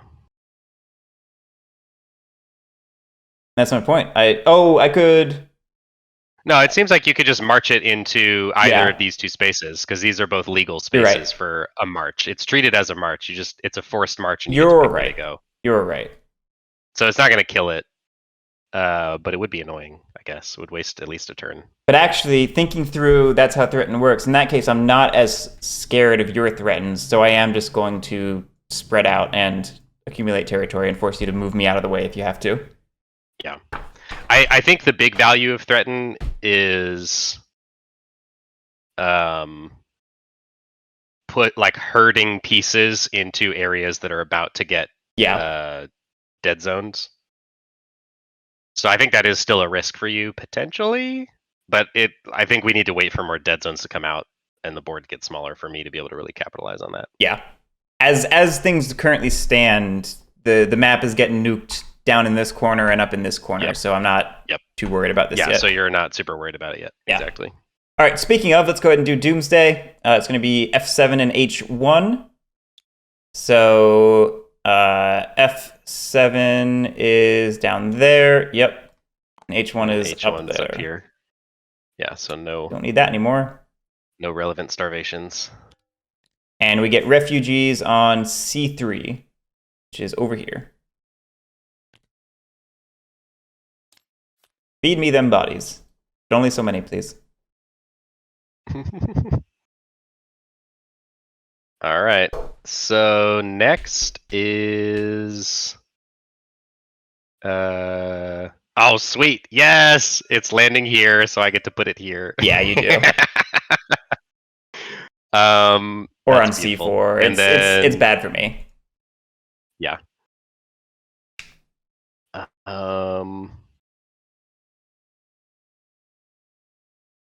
Yeah, and then this corner, not super relevant. But then after that... J6 is annoying. Oh, yeah, that is annoying. Oh, J6, and you're going to get to pick one of these two. Oh, you're right. So you know which one I'm picking. Yeah, Unless you this move some one for pieces in sure. there to block it. I don't think I really care that much about blocking. Oh, maybe I do, because I do have one clean hex left. Yeah. Oh, man. Mm-hmm.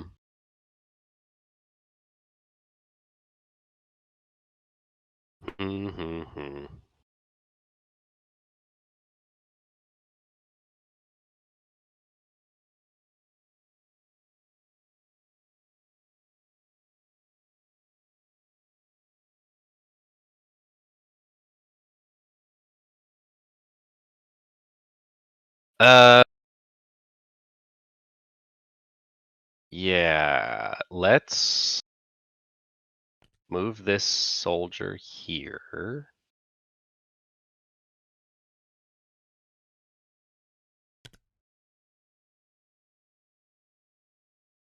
Um,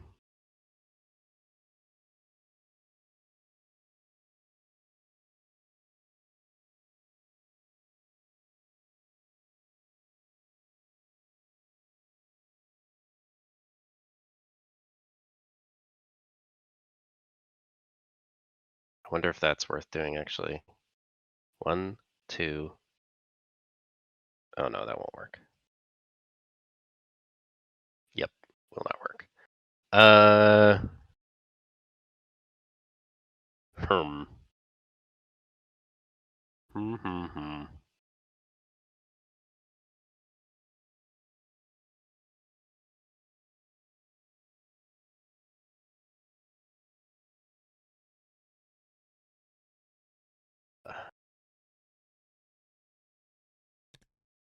Can I double march a piece? Like, if I take this civilian and march it here, could I then move this entire stack somewhere else? Yeah, I'm fairly certain. Okay. Because it's just 2 separate march actions and each one is a stack. Oh, right. And yeah, any piece could march multiple locations. There's not a restriction on that. I don't know why I was thinking that. There's enough war games Okay. where there's restrictions on movement that I understand it. Yeah. Yeah, I think I move here for 1, and then I think I move 2 pieces here for 2.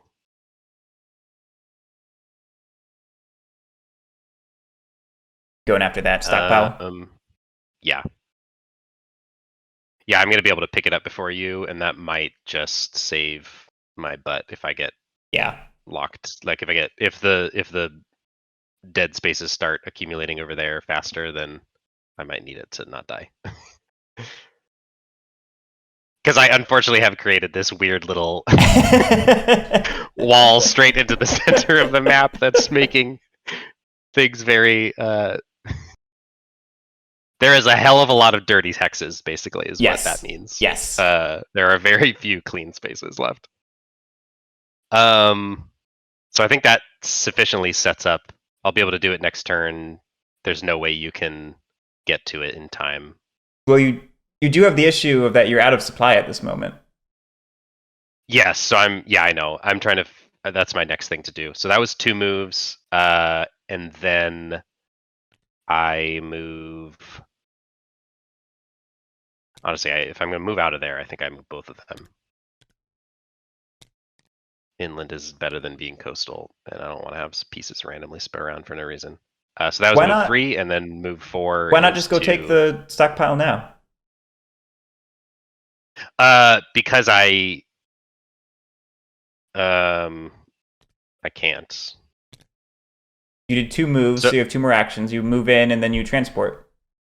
Yeah, but transport, unless I'm reading it wrong, transport is only moving the stockpile. Yeah, so then on starvation, I'm forced to move that guy my soldier back into this place where you now have a stockpile and he's now in supply. Oh, you are totally right. So I'm sitting here like, none of this is making sense. You're just going to undo your own work when I have to resolve starvation for these 2. Well, no, I was gonna move this stockpile. I was gonna move that stockpile up from here to here. I guess you can do it that way too if you want. No, it's better to get the stockpile now. I just didn't think I had enough. I thought I had to get the soldier out of this space, which requires 3 moves, because I got to move in, move the stockpile out, then move him out. But you're right. I can just force you to do it for me during the starvation step. Exactly. So yeah, this is move 3, and this is move 4. And then you have to move that soldier immediately, so there's no way for you to exploit me leaving Yeah. that open. Yeah, okay, that's what I do. So now we put a new dead hex on this space. Yep. And C5, which is this one, so you can do any of the yeah, adjacent so dirty I'm gonna hexes. pick this one.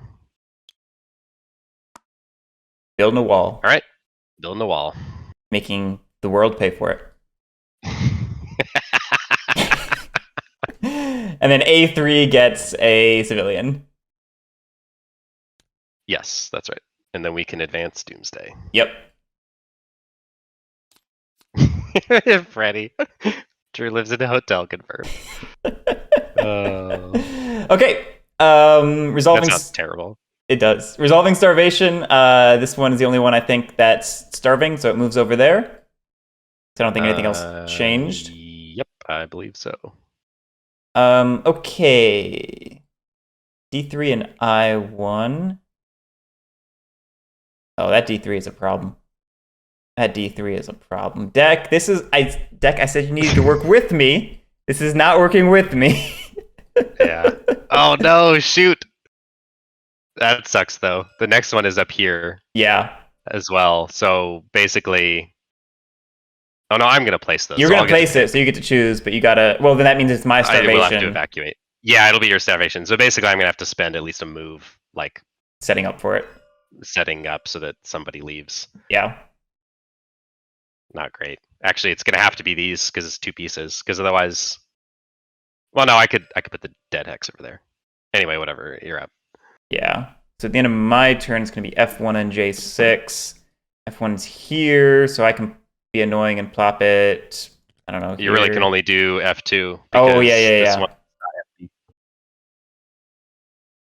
then J6 is down here, which is annoying for both of us, but not really in a new way.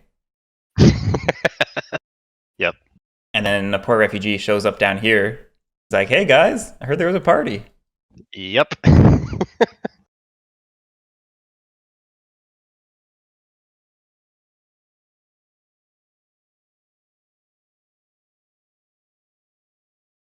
Well, this might actually not be a terrible time to militarize. I think I'm in a somewhat stable position. You know, terrible, but stable. And I don't think there's anything I pressingly need to resolve.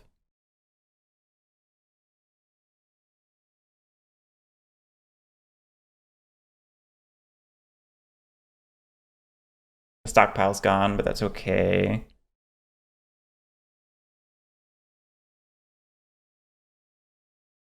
Yeah, let's... I don't know, screw it. We'll try militarizing. Yeah, I definitely think you probably should be militarizing because soldiers protect so many avenues of exploitation. Which, speaking of, that one's going there. I know that. Exactly. Yep. It definitely feels like the right call for you right now. Yeah, like I said, I stabilized, so I don't I'm not hurrying to fix something now. Yep. Seems like the right play from a tempo perspective. Yeah, I was just gonna say I think I probably gave you. I should not have given you as much tempo as I did. Like I could have set up to take the stockpile next turn and then created problems for you, but I didn't capitalize. So, whoopsies. Although having soldiers out offensively right now is much weaker than it used to be because there are so many stinking dirty hexes on the board that when you attack, you can't easily manipulate it so that I think at this point it's impossible to place dead hexes on top like I did before. I think if I do this guy with the idea of him being a kamikaze fighter, I think I can do damage to you. Oh yeah, that's actually a good point. I definitely thought about killing him. last turn. I probably should have done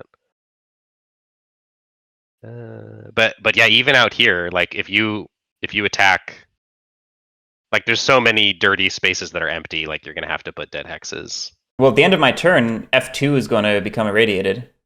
Oh, can't be adjacent to enemy units for Militarize? Really? I didn't remember reading that. Oh, that sucks. No, cannot be adjacent to any enemy units, nor in dead hexes. Oh, we did that wrong. So I'm pretty sure... I don't think I ever militarized next to you. I had to move spaces to get... wait, maybe I did. I'm trying to remember, because when we had our little thing down here next to each other... No, the only time I've militarized, I did 2 pieces in one space, and it was like out here somewhere. Yeah, but I've militarized before, haven't I? No, I think you've only done it once. No, I definitely have, because I have this... No, you have. That's Where right. was the other one? Guy. I forget, but it's too late to roll it back. So. Yeah, but we can fix both of these. Ooh. Well, this one can still militarize, right? Enemy units. Oh, it's enemy units. That's why I'm saying soldiers. It was a problem before when I did it. And I don't remember where your 2-stack was, but it's possible I had one. I think it was adjacent to enemy units. Yeah.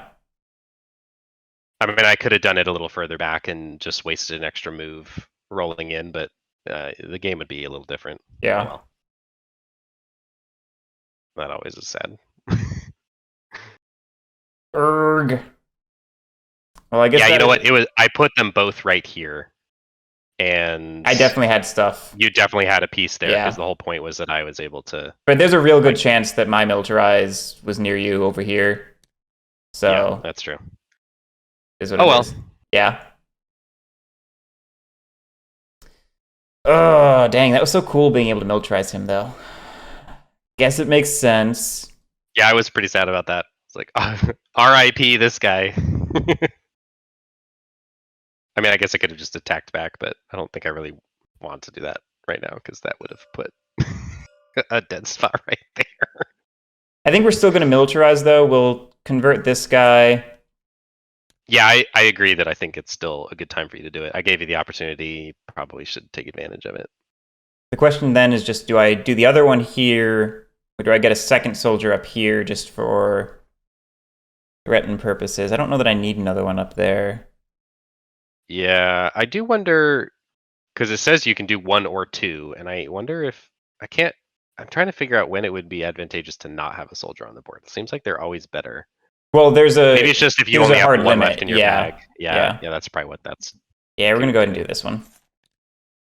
Okay. At the end of my turn, that seems like the best spot because it means I can't roll in and steal that stockpile easily. Yeah. Because probably my next set of moves was going to be to threaten this guy, march into this space, threaten these 2, and then march into this stockpile space. Let's see. J6 is JJ. There it is. Yep. So that is now dirty. Oop. Yep. This is now dirty. Yep. And then the refugee is down here. Yep. And then we advance Doomsday. You are up. Yep. All right, so on your turn. Oh no.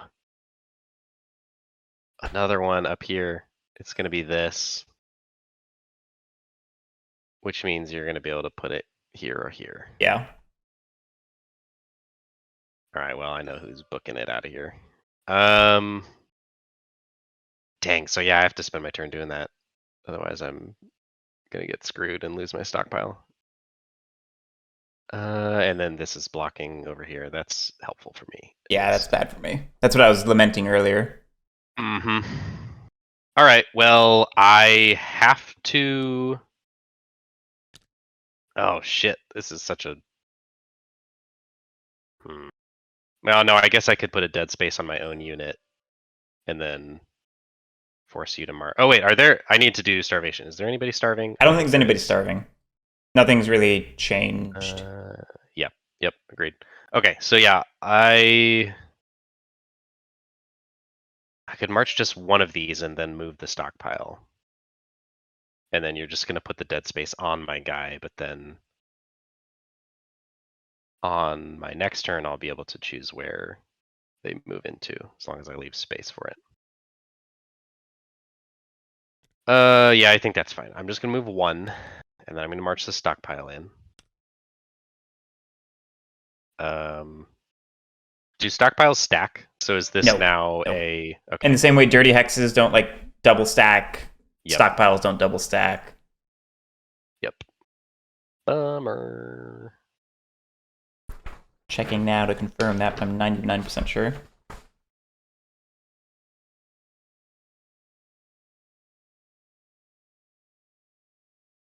Yeah, it even explicitly calls it out in the rules.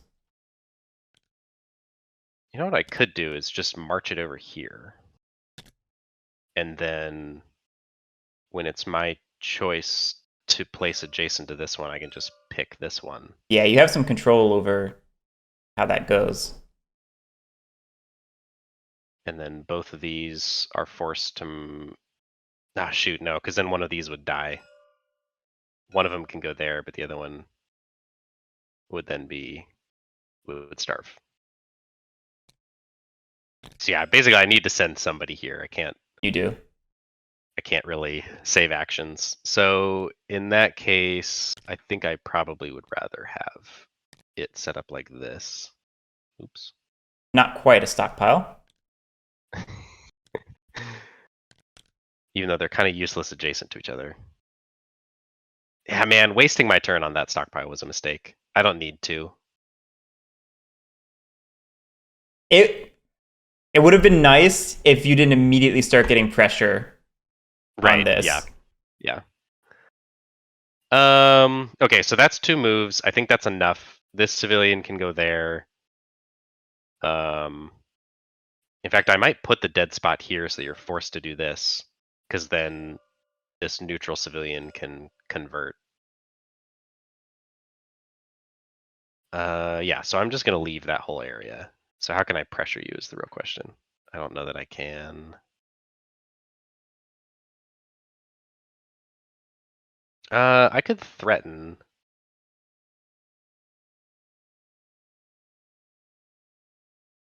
What is the... Okay, so this is at stacking limit. No, it can get one more. Right, because it's an ice sheet. Yep. Oh.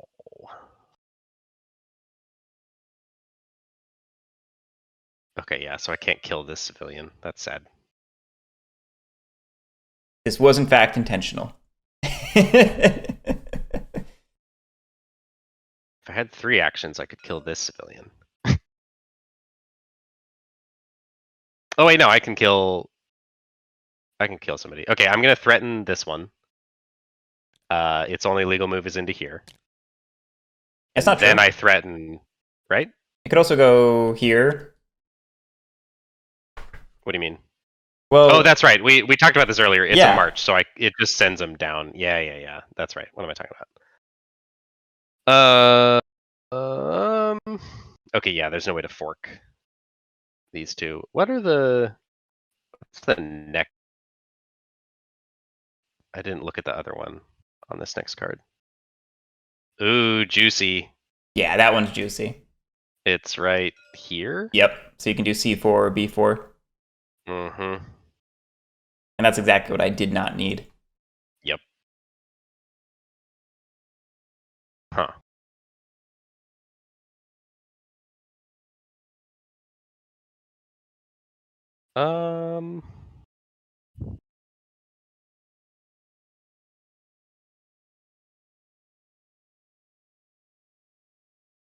Well, at the very least, I can move your civilians into awkward positions. I don't know if that really matters that much, because there's no... I can't really take advantage of, like, dead hexes coming in. And I can't march them... Yeah, I can't march them into spaces where they would be starving. Huh. I don't know about that.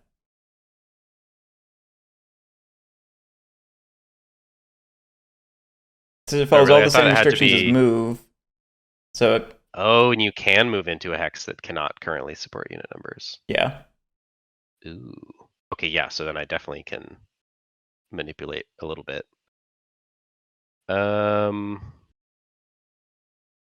Yeah, so we're gonna threaten this one and send him over here. And then I think that basically converts that into mine. Because on Starvation, he has to move into here. One of them has to move into here.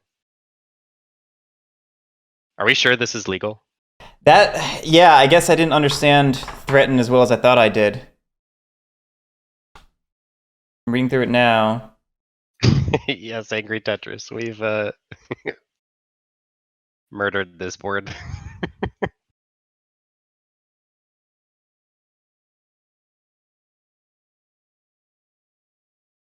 Yeah, okay. I did not understand threaten properly. So yeah, it does not care about support now. Interesting. Huh. Okay, so I can do that. Yeah.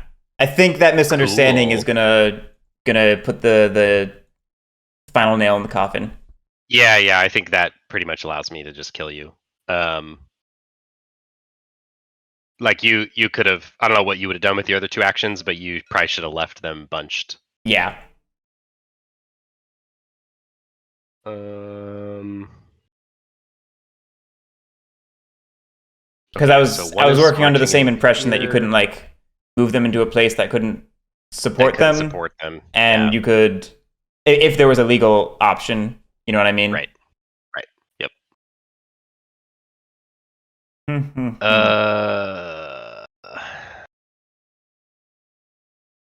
Okay, I have one more though. I guess I'll just threaten this guy and send him in a very awkward direction.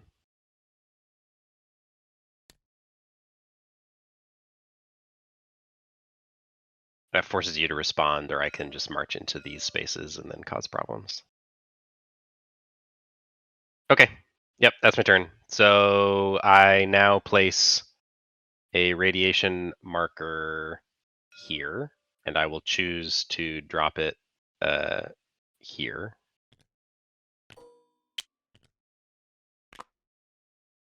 Because of the adjacency thing. And then the other one goes here. And then we get a refugee on top of this, which I think just immediately dies because it has nowhere to go. Pretty much. So yeah, let's advance the deck. Yep. And let's do Starvation. So I guess you get to pick the order. I do. Well, no, but even if you moved this one first, then this one can't go here because it's just empty. And this one's fine anyway. So. Oh, you're right. Yeah. Because you put this here. Yep. That's true. So where do I want to send this one? I think either of these are legal spots. Yeah, and I guess I'm just going to throw it over here. Well, that seems slightly less useful for me. Yeah, and then this one just dies. Yep. To the bag with you. And I think this one just converts to you. Yep. All right. Oh man, this next one is hilarious.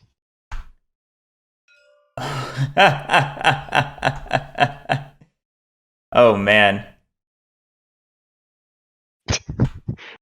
This path to your little island is rapidly getting narrower.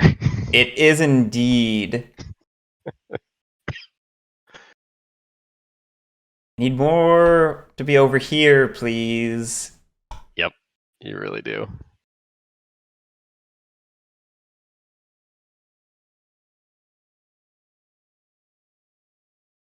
Hmm.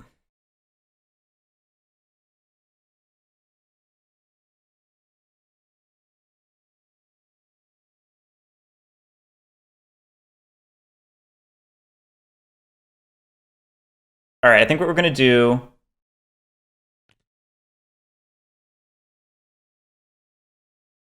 is march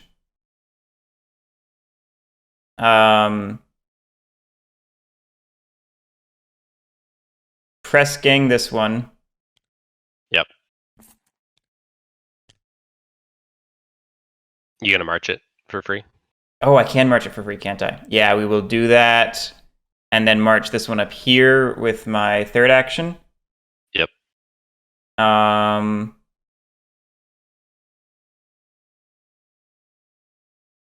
It's action 4 going to be.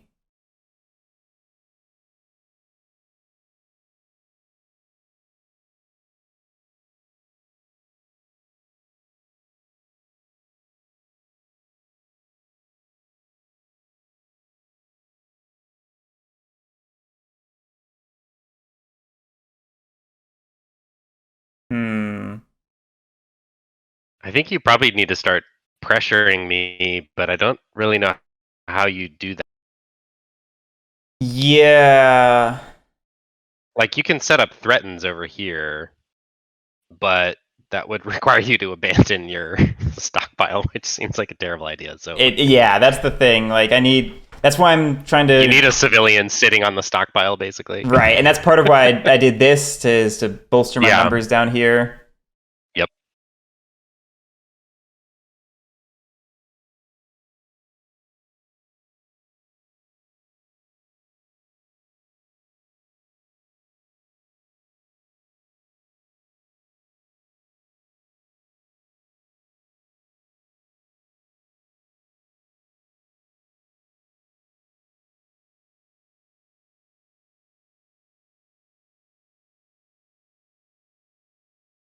I did 3 actions.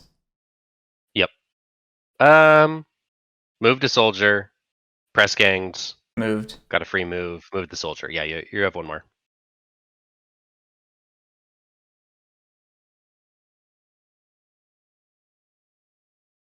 Oh. I maybe have a better turn. Now that I think we understand threaten better.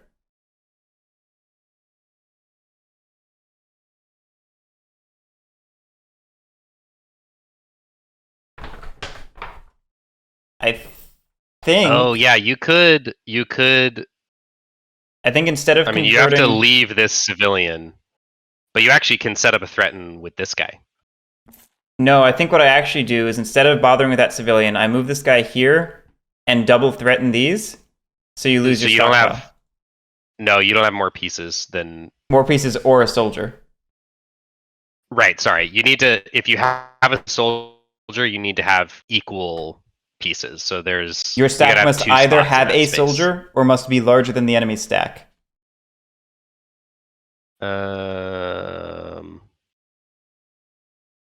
Okay, I'm just looking at this thing, and it says choose adjacent hex with fewer enemy units or equal if a soldier is present. So I think you can do equal numbers if you have a soldier. I mean, that's but not that what the would require rulebook's two saying. there. No. Because I just read you the exact word from the rulebook.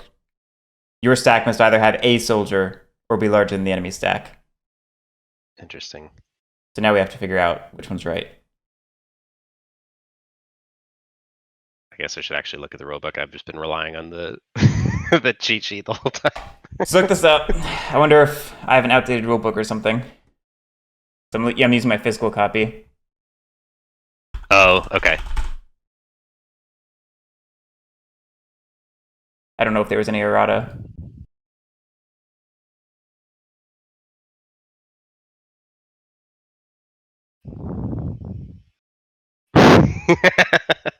Great Tetris. Yeah, you're not wrong. All right, the most recent thread on BGG asks, can a soldier threaten any number of enemy units? And somebody says yes. Okay. Let me check the most recent rulebook on BGG. Cool. It also says a soldier or larger than the enemy stack. I think that player rate is just flat out wrong. Yeah, it seems like the player rate has the mistake in it then, because I also don't see anything that would clarify in the rulebook that you need to have equal numbers. I mean, it makes sense. That's a very nice rulebook rulebook otherwise. A very nice play rate otherwise. I always thought it was a little weird that soldiers couldn't threaten just like a single one by themselves, a whole stack of civilians. Yeah. Obviously. But yeah, all right, I will. Okay, cool. Yeah. So you move there for For one. Yeah, you move there for 1, then you threaten twice. Yeah. Gun is greater than no gun. That's fair. Yeah, exactly. And probably move both of them over here. I think that's the worst place. Yeah, it seems like it. That's 3 actions. So for the last action,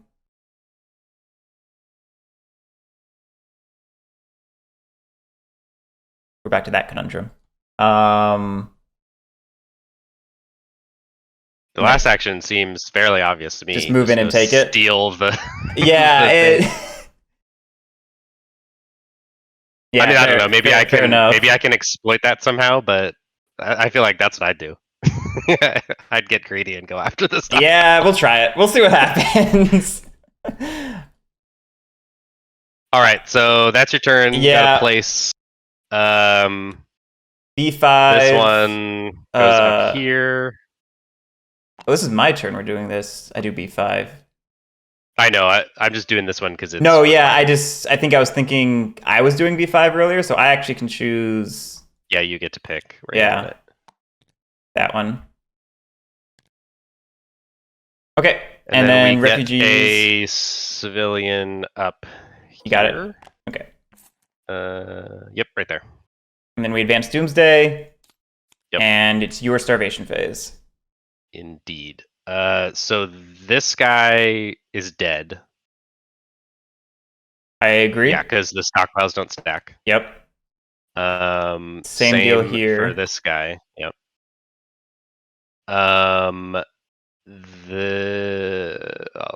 of these civilians are dead. Yeah, a lot of them die. Yeah. Let's see. Yeah, so basically 1 in each space and 2 over here, I think, die. I agree. Yep. So that one. Oh wait, shoot. What am I doing? See, I told you I'd start deleting things that I shouldn't. Oh yeah. You shouldn't delete those.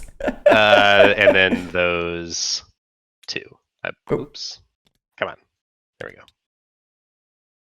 All right, this game just got weirder. So yep. We'll see how this goes. Civilians. All right, so my turn. Yes. And then what's next? Oh man, you're so screwed. C3, really? C3. Really? Come on. Come on. All right, so Oh, and then what's happening down here? Oh, that's right. Yeah. Okay, yeah. I am definitely going to march 1, 2, and then attack. Sounds good. This guy. Sounds good. So this goes back. And then I attacked from here, so I may place either here or here. And obviously it's going to be right here.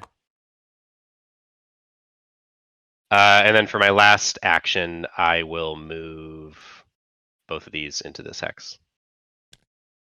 Can the nearest hex be the hex? You see my question? Well, yeah, I do see your question, but in this case, no, because there's a unit. I have to pick empty hexes before stuff with that's the tiebreaker for nearest hexes when. Oh. You know what I'm saying? Let me look it up. Yes, Angry Tetris, the only way to win is to eliminate the opponent. So you're trying to push them into places where they just get killed by the radiation, but also remove them yourself. So like the move that Garrick just did wiped 4 pieces off the board, which was a very strong move. It could indeed be the attacking hex. Okay, so I have to put it here? Yeah, that is based on what you did. You can move somewhere else to change it. Yeah, I was going to say, is there anywhere else I want to move? Where was he? He was here. So I could move all the way down here. 1, 2, 3. Yeah, that would be legal. That would be funny. Starts with extra steps.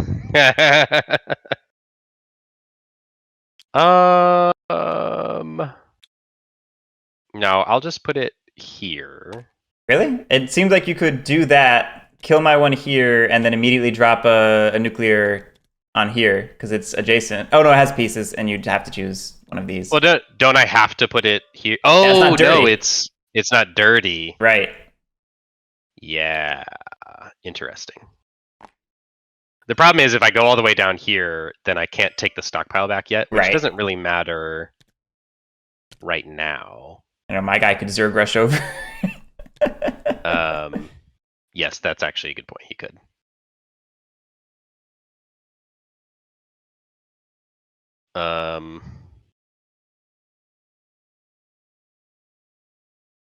This is exactly like my previous plays of this game, where we realized we had subtle misunderstandings of the rules, and we kept it kept unfolding in layers of what we could actually do in the game. It is the exact same. So he was here. And this one's not actually a thing yet. Right. Should I put mine back? For now. I really set you up for that one, Tetris, didn't I?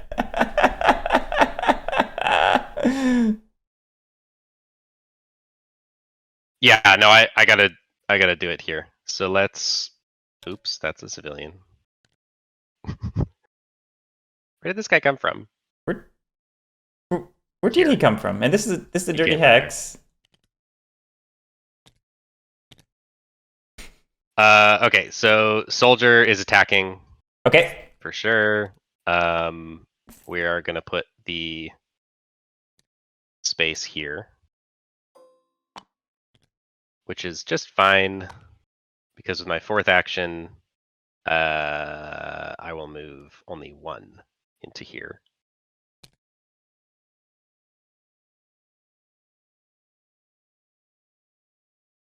I'm going to move one in from here. Smart.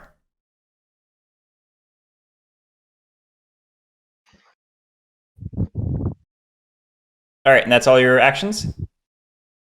Yep. Looks like it. Attack, move. Yep, checks out to me. So E6, you get a choice down here. And H8 yeah, we're definitely putting it right there. And I put our refugee out. Yep. Okay, Cool. Advancing Doomsday. I have to resolve starvation. Happens. This civilian dies down here. He came, he died. This one. I think this spot is your only option. Oh no, you could send it back there. Legally, yeah. So we're gonna send it up there.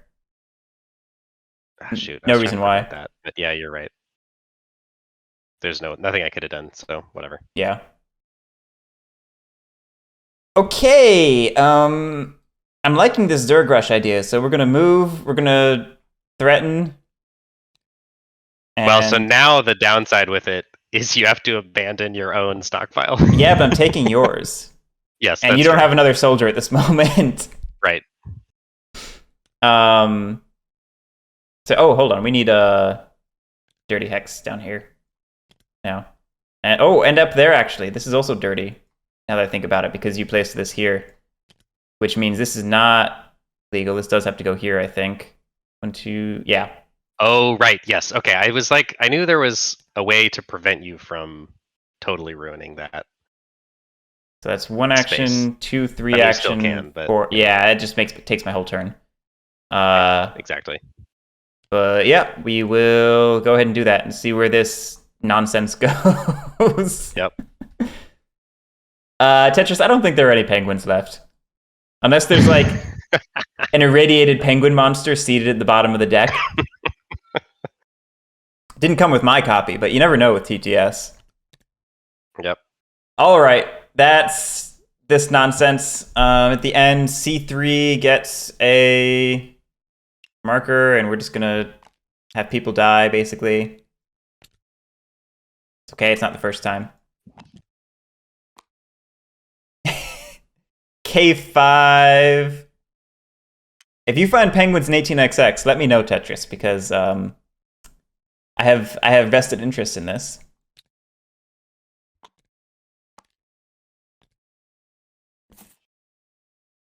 I7 gets a refugee. Well, he's not living. Oh, actually, maybe he will. I think actually he converts. Yep.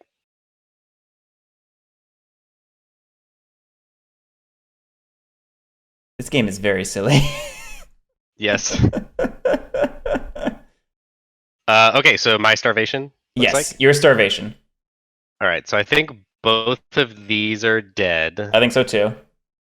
And then 1 and 2 are dead. Yes. So let's do that real quick. And then there's yours. Yeah, I was trying to grab mine. The civilian can just get deleted. Yep. But I won't do that. I'll put him back in the bag. Because I like him.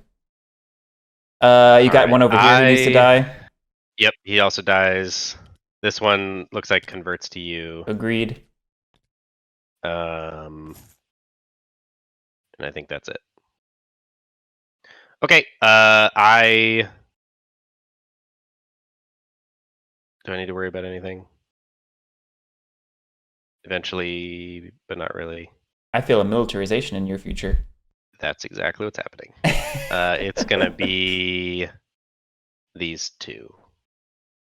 No. Well, yeah, I'm replacing 2. I think I put 1 here instead, though. Oh, that looks like it's missing a dirty marker. Yes, it does need a dirty marker. You're right. All right, so that is it. I'll place here for that one, and then here. Oh no, is it really? Yes, it is. Oh my goodness. My dreams of a safe bastion are rapidly dying. Your dreams just died. These guys are pretty dead. No, these guys are dead. These guys are fine for now. Well, this civilian is dead. The soldier can leave, I guess, but the civilian's eventually going to die. What are you talking about? He's stuck there. He can't leave. He can't walk through the dead zones. Right, right. But I mean, they're not. They're still in supply at the moment. Oh, I see. Yeah, it's just guaranteed that he's going to die sooner or later. Sooner or later, yeah. I guess that's true of everyone. I'll be back. All right, he put both of those. We didn't put a refugee on J7. It's gonna insta die. I'll put it anyway. And then we need to advance Doomsday. And all right, resolving starvation. These ones die. This one dies. It's not so much touch so much as if you force them into a position where they would not survive otherwise. Then they flip to yours. Or you can take the press gang action to forcibly recruit them. Oh, sounds like Lily might be home. Let's see.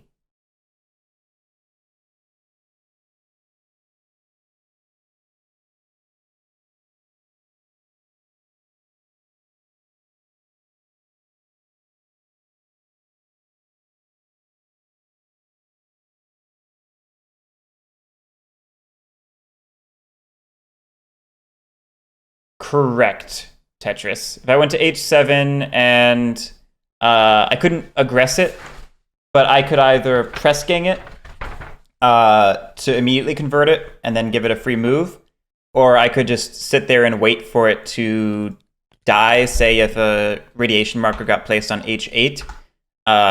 Since it would have nowhere to go, so long as I had enough supply in H7 and one of my pieces, it would be able to move in and then immediately convert.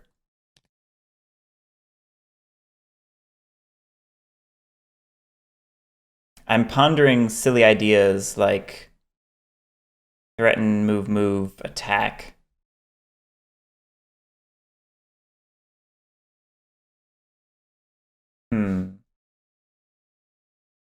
You know, I heard someone come in. I certainly hope it's Lily. I have no confirmation of that, actually, thinking about it now.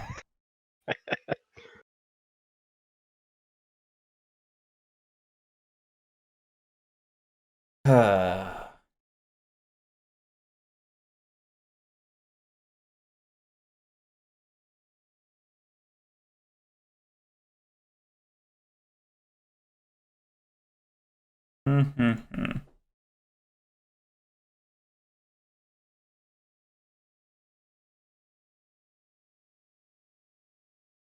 What to do, what to do.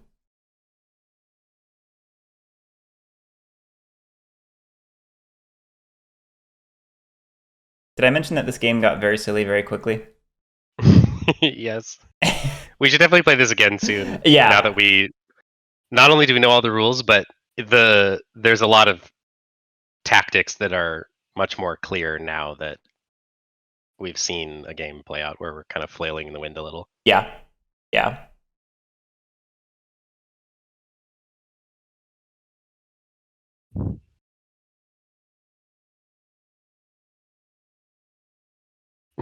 Like we've both made some very cool swingy plays and then also left ourselves open Right. to big swingy plays because we didn't really wrap our heads around it yet. Yeah, this is one of those nonsense games where we just make bad move after bad spot. move, and Yes.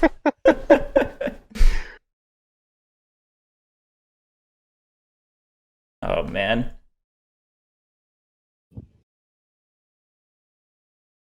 Speaking of bad move after bad move, what you planning on doing this turn? I got some ideas. All of them bad. Yeah. Yeah. Well, so I mentioned about while you were gone, I think. I'm pondering just the silly move of, threaten, move, attack. Or attack. I don't think that quite does everything I want it to do. It would be interesting. I don't think it would do what I want.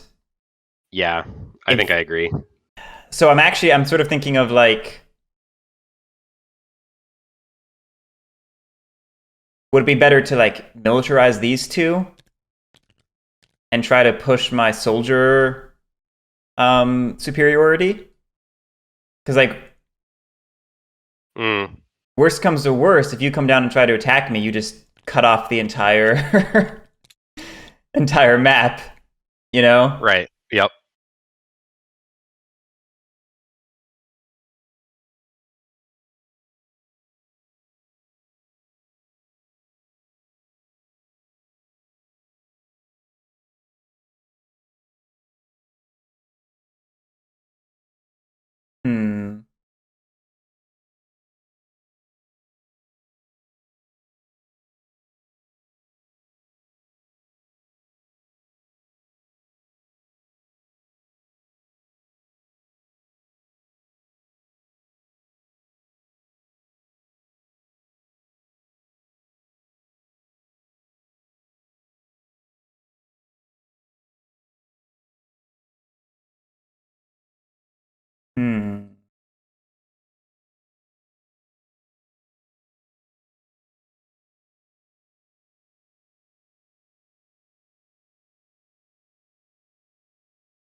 I think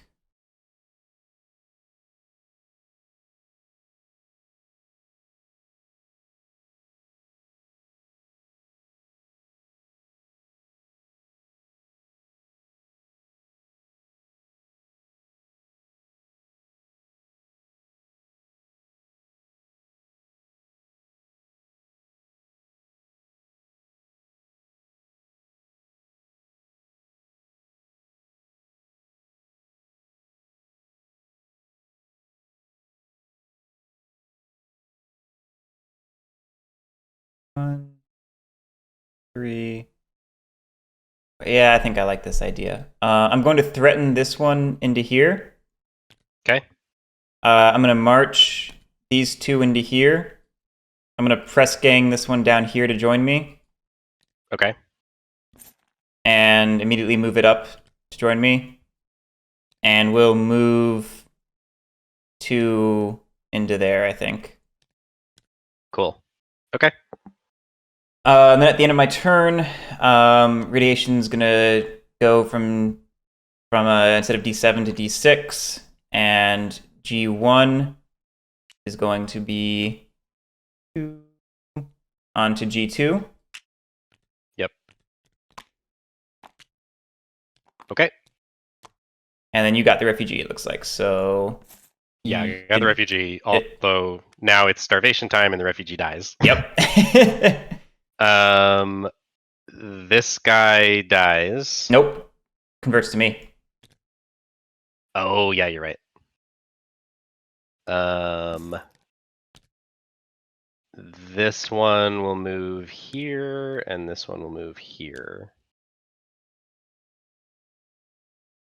Hmm.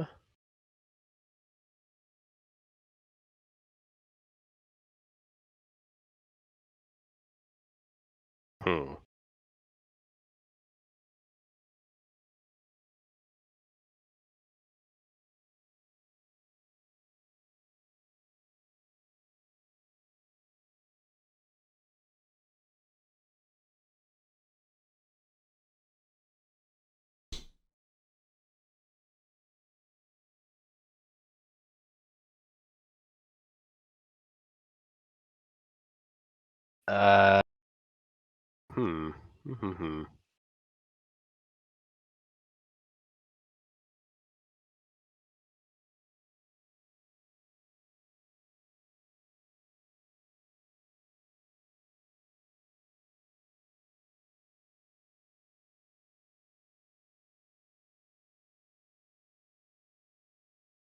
Is it worth sacrificing that piece for this?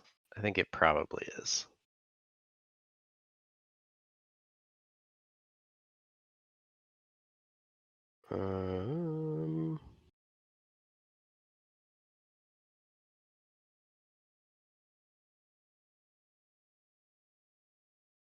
You know what? I'm going to move this refugee here instead, actually. Okay. Is that legal? Yeah. Oh, no, it's not. Never mind. You're right. The stockpile just makes it so that 2 pieces can go there. Yeah. I don't know if you noticed, but there's a nuclear holocaust out there. Oh boy. Let's see. Whatever. I'm just gonna do it. We're gonna march 1, 2, 3, and then attack. Nice.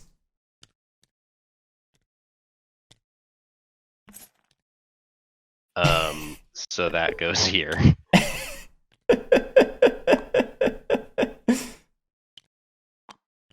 And then, oh shit.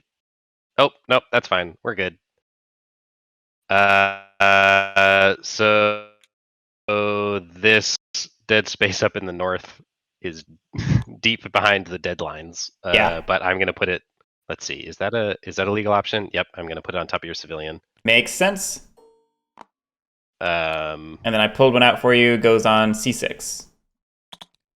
Yep. Perfect. Okay. I made sure it would actually go on C6. J2 doesn't matter because I can't. Oh, you know what? Actually, I can earn that civilian. I will have moved this soldier instead of this soldier. Sure. Since now I'll gain another piece, which makes up for this potentially dumb move. Okay, cool. So yeah, on this, I guess I'm doing this a little bit for you. It's your turn, but starvation happens. That guy dies. Well, no, he's gonna convert again. Oh shit! You right. keep feeding me civilians. I do. Yeah. I mean, the first time was my action. This time was your fault. Yep. And we need to advance the Doomsday. Yeah, I think I needed to take the tempo back, even though that gave you pieces. We'll see if it works out for me. Yeah, I'd feel a lot better if this card had not come out, because now I've got I'm about to get a nuclear dropped on my stockpile back here. Yep. And I was totally prepared to just like spend this turn militarizing if you came and killed my soldier, but now we have Now you have problems. Now we have Yep. problems. Where's... Oh wait, this is my turn. I choose where it goes. Oh shoot! You know what? Actually, yeah. Not only do you choose where it goes, but oh crap! You know what? I just screwed myself. Actually, as soon as I let this get taken, I screwed myself earlier because I'm pretty sure you can just militarize and then you win the game. Why? Because if you militarize both of these pieces, the rest of your turns can be to just like move in circles. Because my only option will be the only way to break through is to attack here. Oh no, never mind. Soldiers can go through dead zones. Yeah, never yeah, mind. they can. So like things can get weirder So still. yeah, you're right. Things can get weirder still. Maybe you don't want to militarize right now, or maybe you still do. I don't know. Yeah, and realizing that so cool. This game is so interesting. Realizing that I'm the one placing this radiation. I don't know why my brain keeps getting flipped on the cards. I don't know why it's at some point I was on top of it, and at some point it stopped being on top of it. So you're gonna place J2 and H8. J2 is J2's All has right. to be here, and H8. Yeah, I saved that guy already. B3 is getting a civilian. Big whoop. And then J7 is getting a civilian down here. So I could maybe set up to take that. But I definitely would not be able to militarize if that's the case. I feel like I have to militarize or else you just push me around.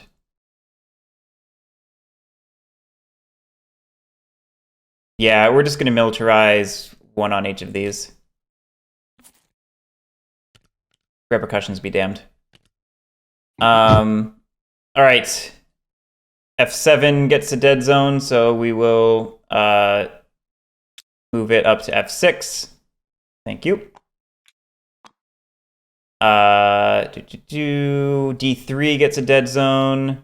It's going to go down to D4. And then B3 gets a civilian that it cannot support. Your go.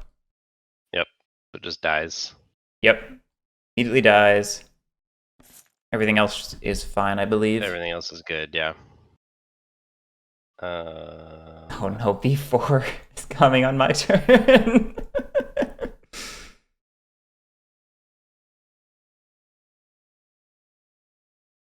Hmm.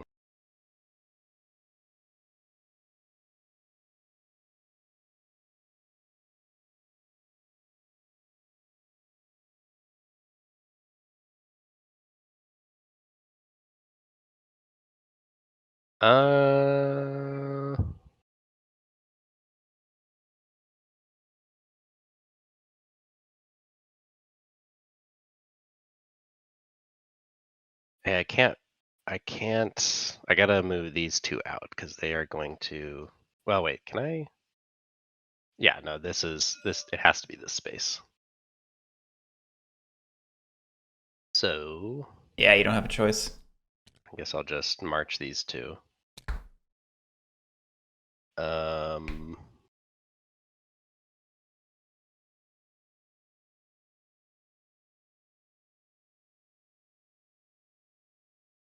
Hmm.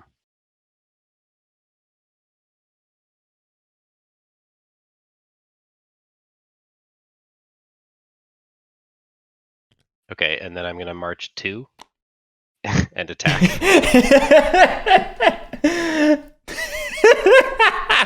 So that soldier's gone, and then I'm going to choose to place the adjacent one here. Perfect. And then we get a new one here. And that's right, in George V land. And then a refugee here, which Yeah, I did not set up to save it, so it's just gonna Yeah, auto die. I'm not gonna bother putting it down because it'll die on your turn. All right, I'll advance Doomsday. My turn, it auto dies. I don't think anything else is out of supply. Oh, Angry Tetris. There's not going to Yes, be anything left to control. This is... We're going to be the man on top of the cinder.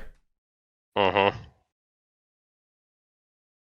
Whatever the line is. Smartest man, top of the cinder, something like that.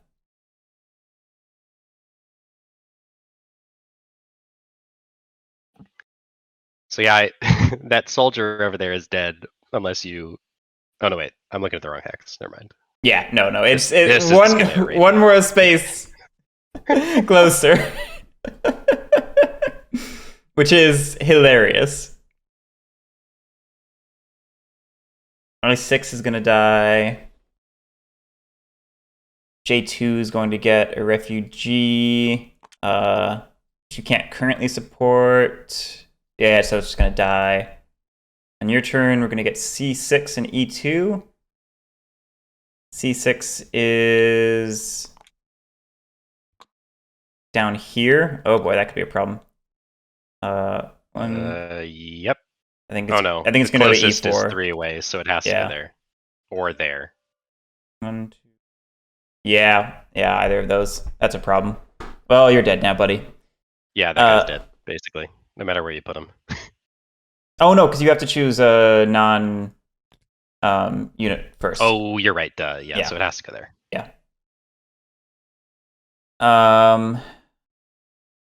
E2. E2 is where it dies. Yeah, you do C6 and then you do E2 and I think it dies. Or 1, 2, 3. Oh, maybe not. Ooh, you could wipe out either of these. Yep. Spicy. Very. That's a spicy meatball.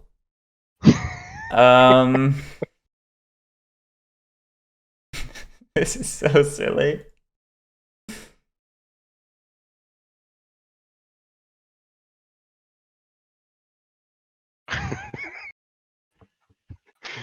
Except the candy bar was mounds. Yeah, that's pretty much what this game is. Those are so gross. That's perfect.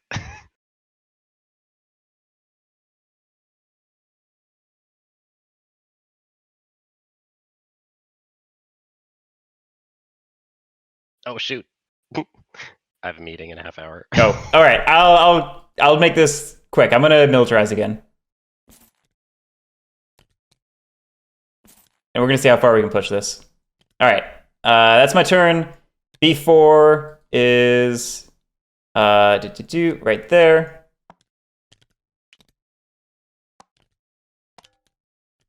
And then what was the other one? J7.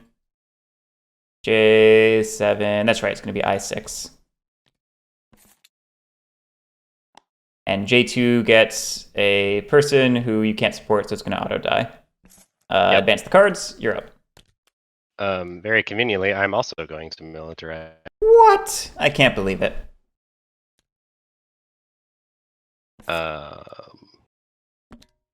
Okay, so C6 down here, so you can pick E4. Well, okay, so do I have to... Can I put these down in any order? Presumably it's top to bottom. I'm checking now.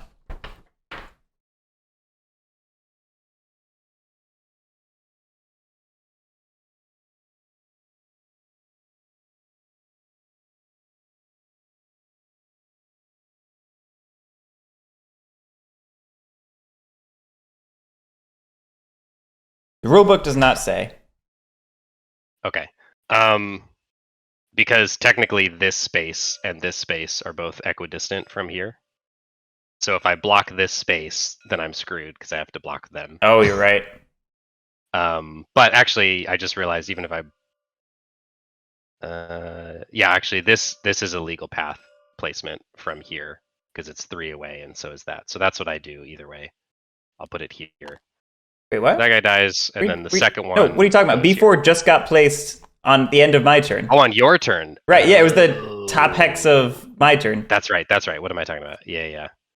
Okay, yeah. So yeah. Ideally, I want to play one first.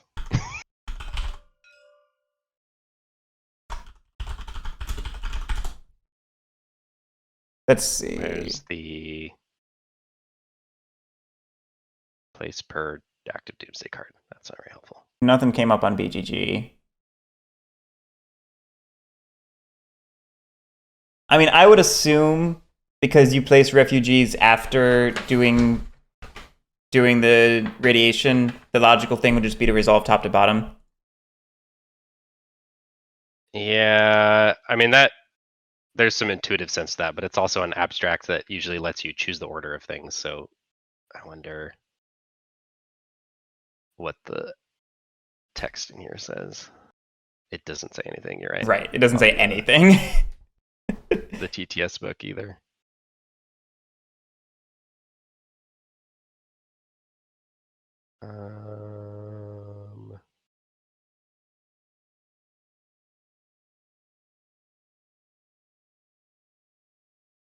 Yep, totally doesn't say. That's hilarious. And there's nothing on BGG. Nothing's coming up when I search Doomsday. I can search radiation, but I have a feeling it's going to pull up a ton of. Yeah. Well, sad day for me.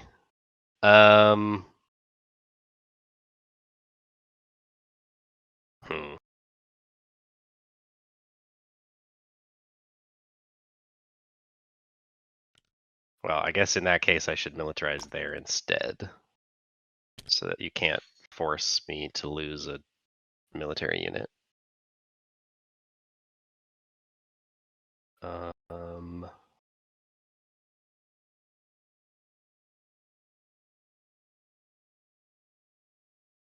Well, yeah. So basically, this is happening no matter what, and then the question is, do I have to put it here, or can I reverse the order and put it here instead? And then that'll be the end of my turn.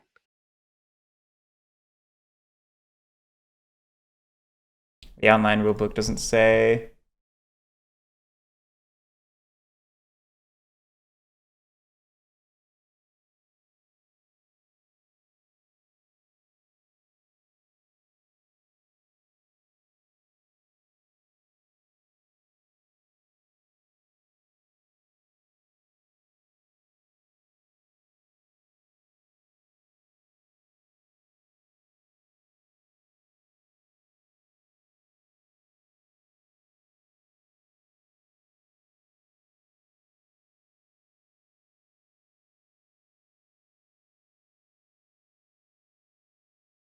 All right, there's officially nothing on BGG. I've looked at the name of every thread on BGG. Yep. It's okay. It makes sense. It's one of those like weird niche things. Yeah. I'm fine either way. I think if it goes here, then you pretty much win the game, guaranteed. 1, 2, 3. Yeah, that kind of toasts me. I'm fine with that though. I guess I could see it going either way, so I don't really have a strong argument for. Yeah, I mean, my argument's just that it says for each, and you definitely do the black ones before the white ones, so. Right. No, yeah. Like I said, I can see that. I can see the argument either way. It's either that or it's the fact that you can normally choose when there's a tie between anything, but I don't know if this is actually tied. So we can do this. You have a meeting anyway, and this game is so scuffed from all the. Right. Yes. Exactly. It's not like I'm not sad about it. It's okay. But you should post a question in the forum real quick once we're done. Yeah, I can do that. Oh gosh, TTS lag is really ruining my life.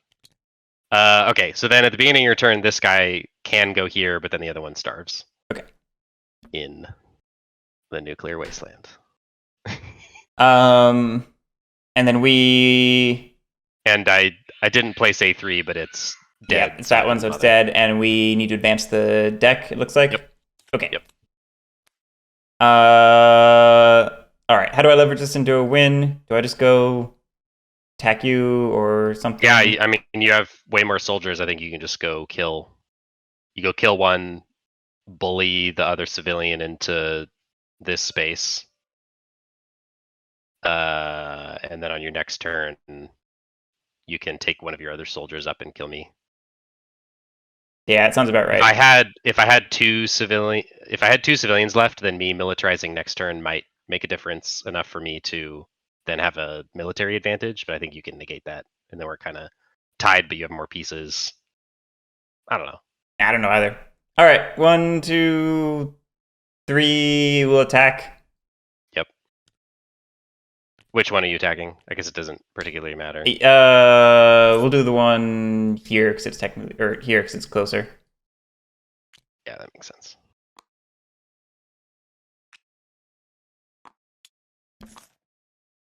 And that was 4 actions. C6. Cool. C6. 1, 2, 3. Oh wait, no, yeah, 1, you're right. 2. You can't threaten because the piece Soldiers. just died. Yeah. That guy might dies. actually make a difference. I'm just gonna pull him off because there's no way to save him. Yeah. And I'll pull him off. Oh my. And J4. That's gonna pop one in there. Yep. This is so silly. H1's gonna die, so I'm not gonna bother with it. Advanced Doomsday, you're up. Cool. I militarize. Yep.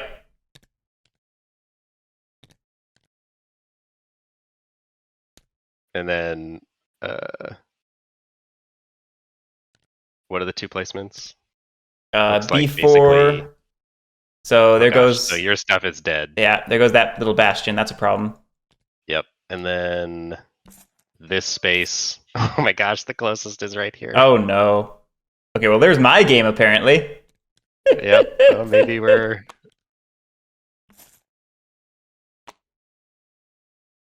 I mean, you get to. No, they can.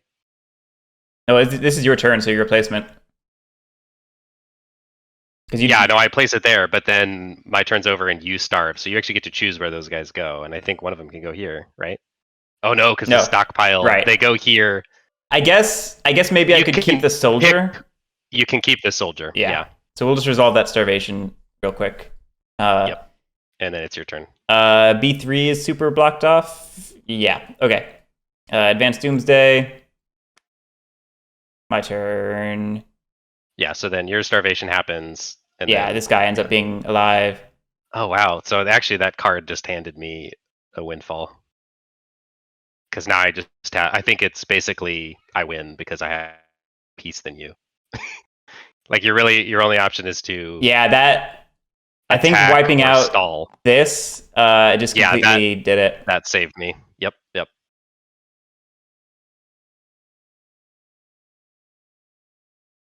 Yeah, you could have stalled if that was still around and just hoped that these got eliminated before I could go like do stuff with them. Because like I could kill both of these pieces, but then I have one that's kind of stranded and can't get to safety before it just gets stuck in a nuclear zone. But now you have the opposite problem. So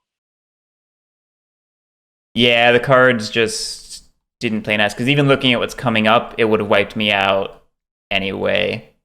Yep. So this is just going to be over in your favor. I'll just move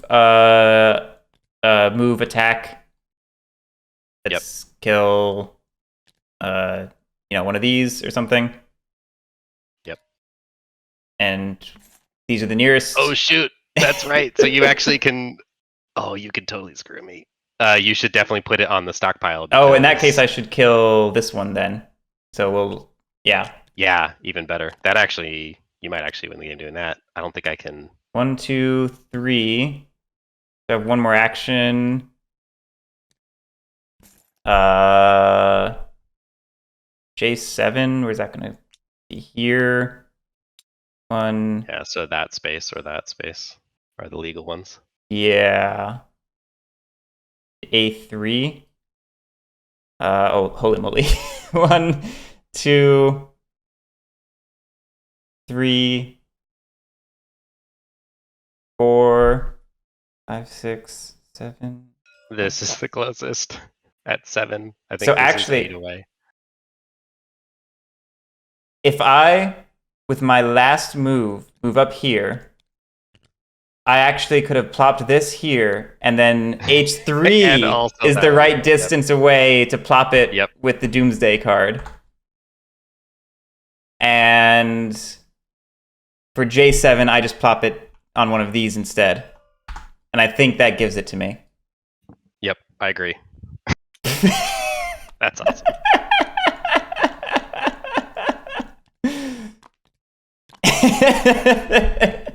And then you die on your Starvation Phase.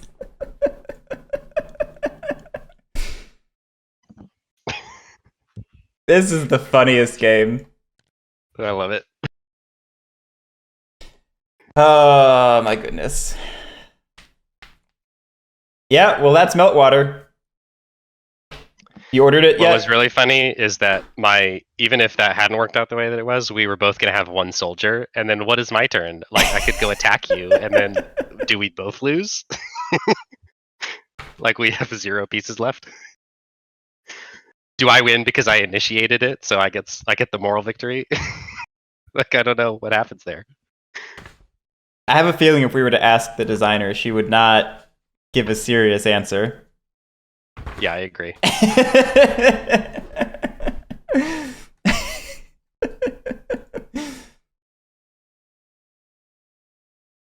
Beautiful, beautiful Antarctica. It's very colorful. It's very warm this time of year. Yep, that too. All right, well, what's up? I'm just reading endgame. It totally does not address. Has no units left on the board, you win immediately. Yeah.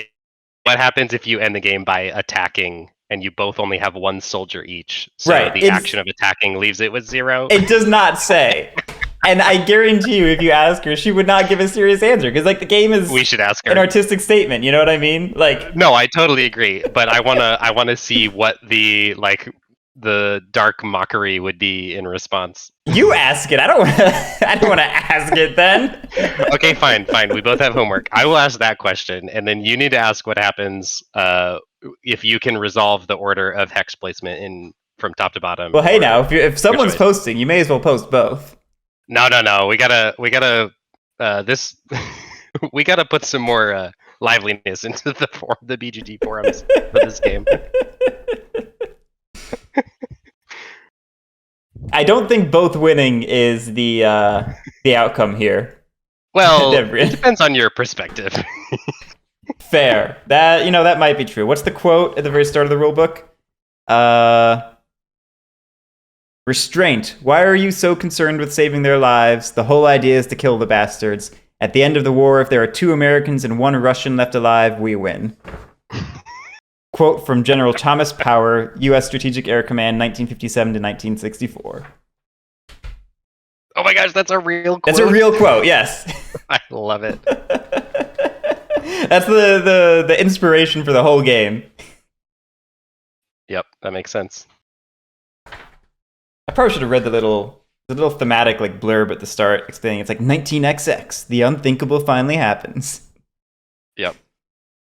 But anyway, that's awesome. You've got a meeting. I should let you go.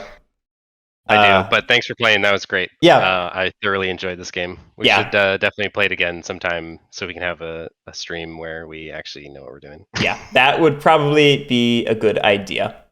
But until then, thanks for playing. Thanks everyone for watching. We'll catch you next time. Have a great one.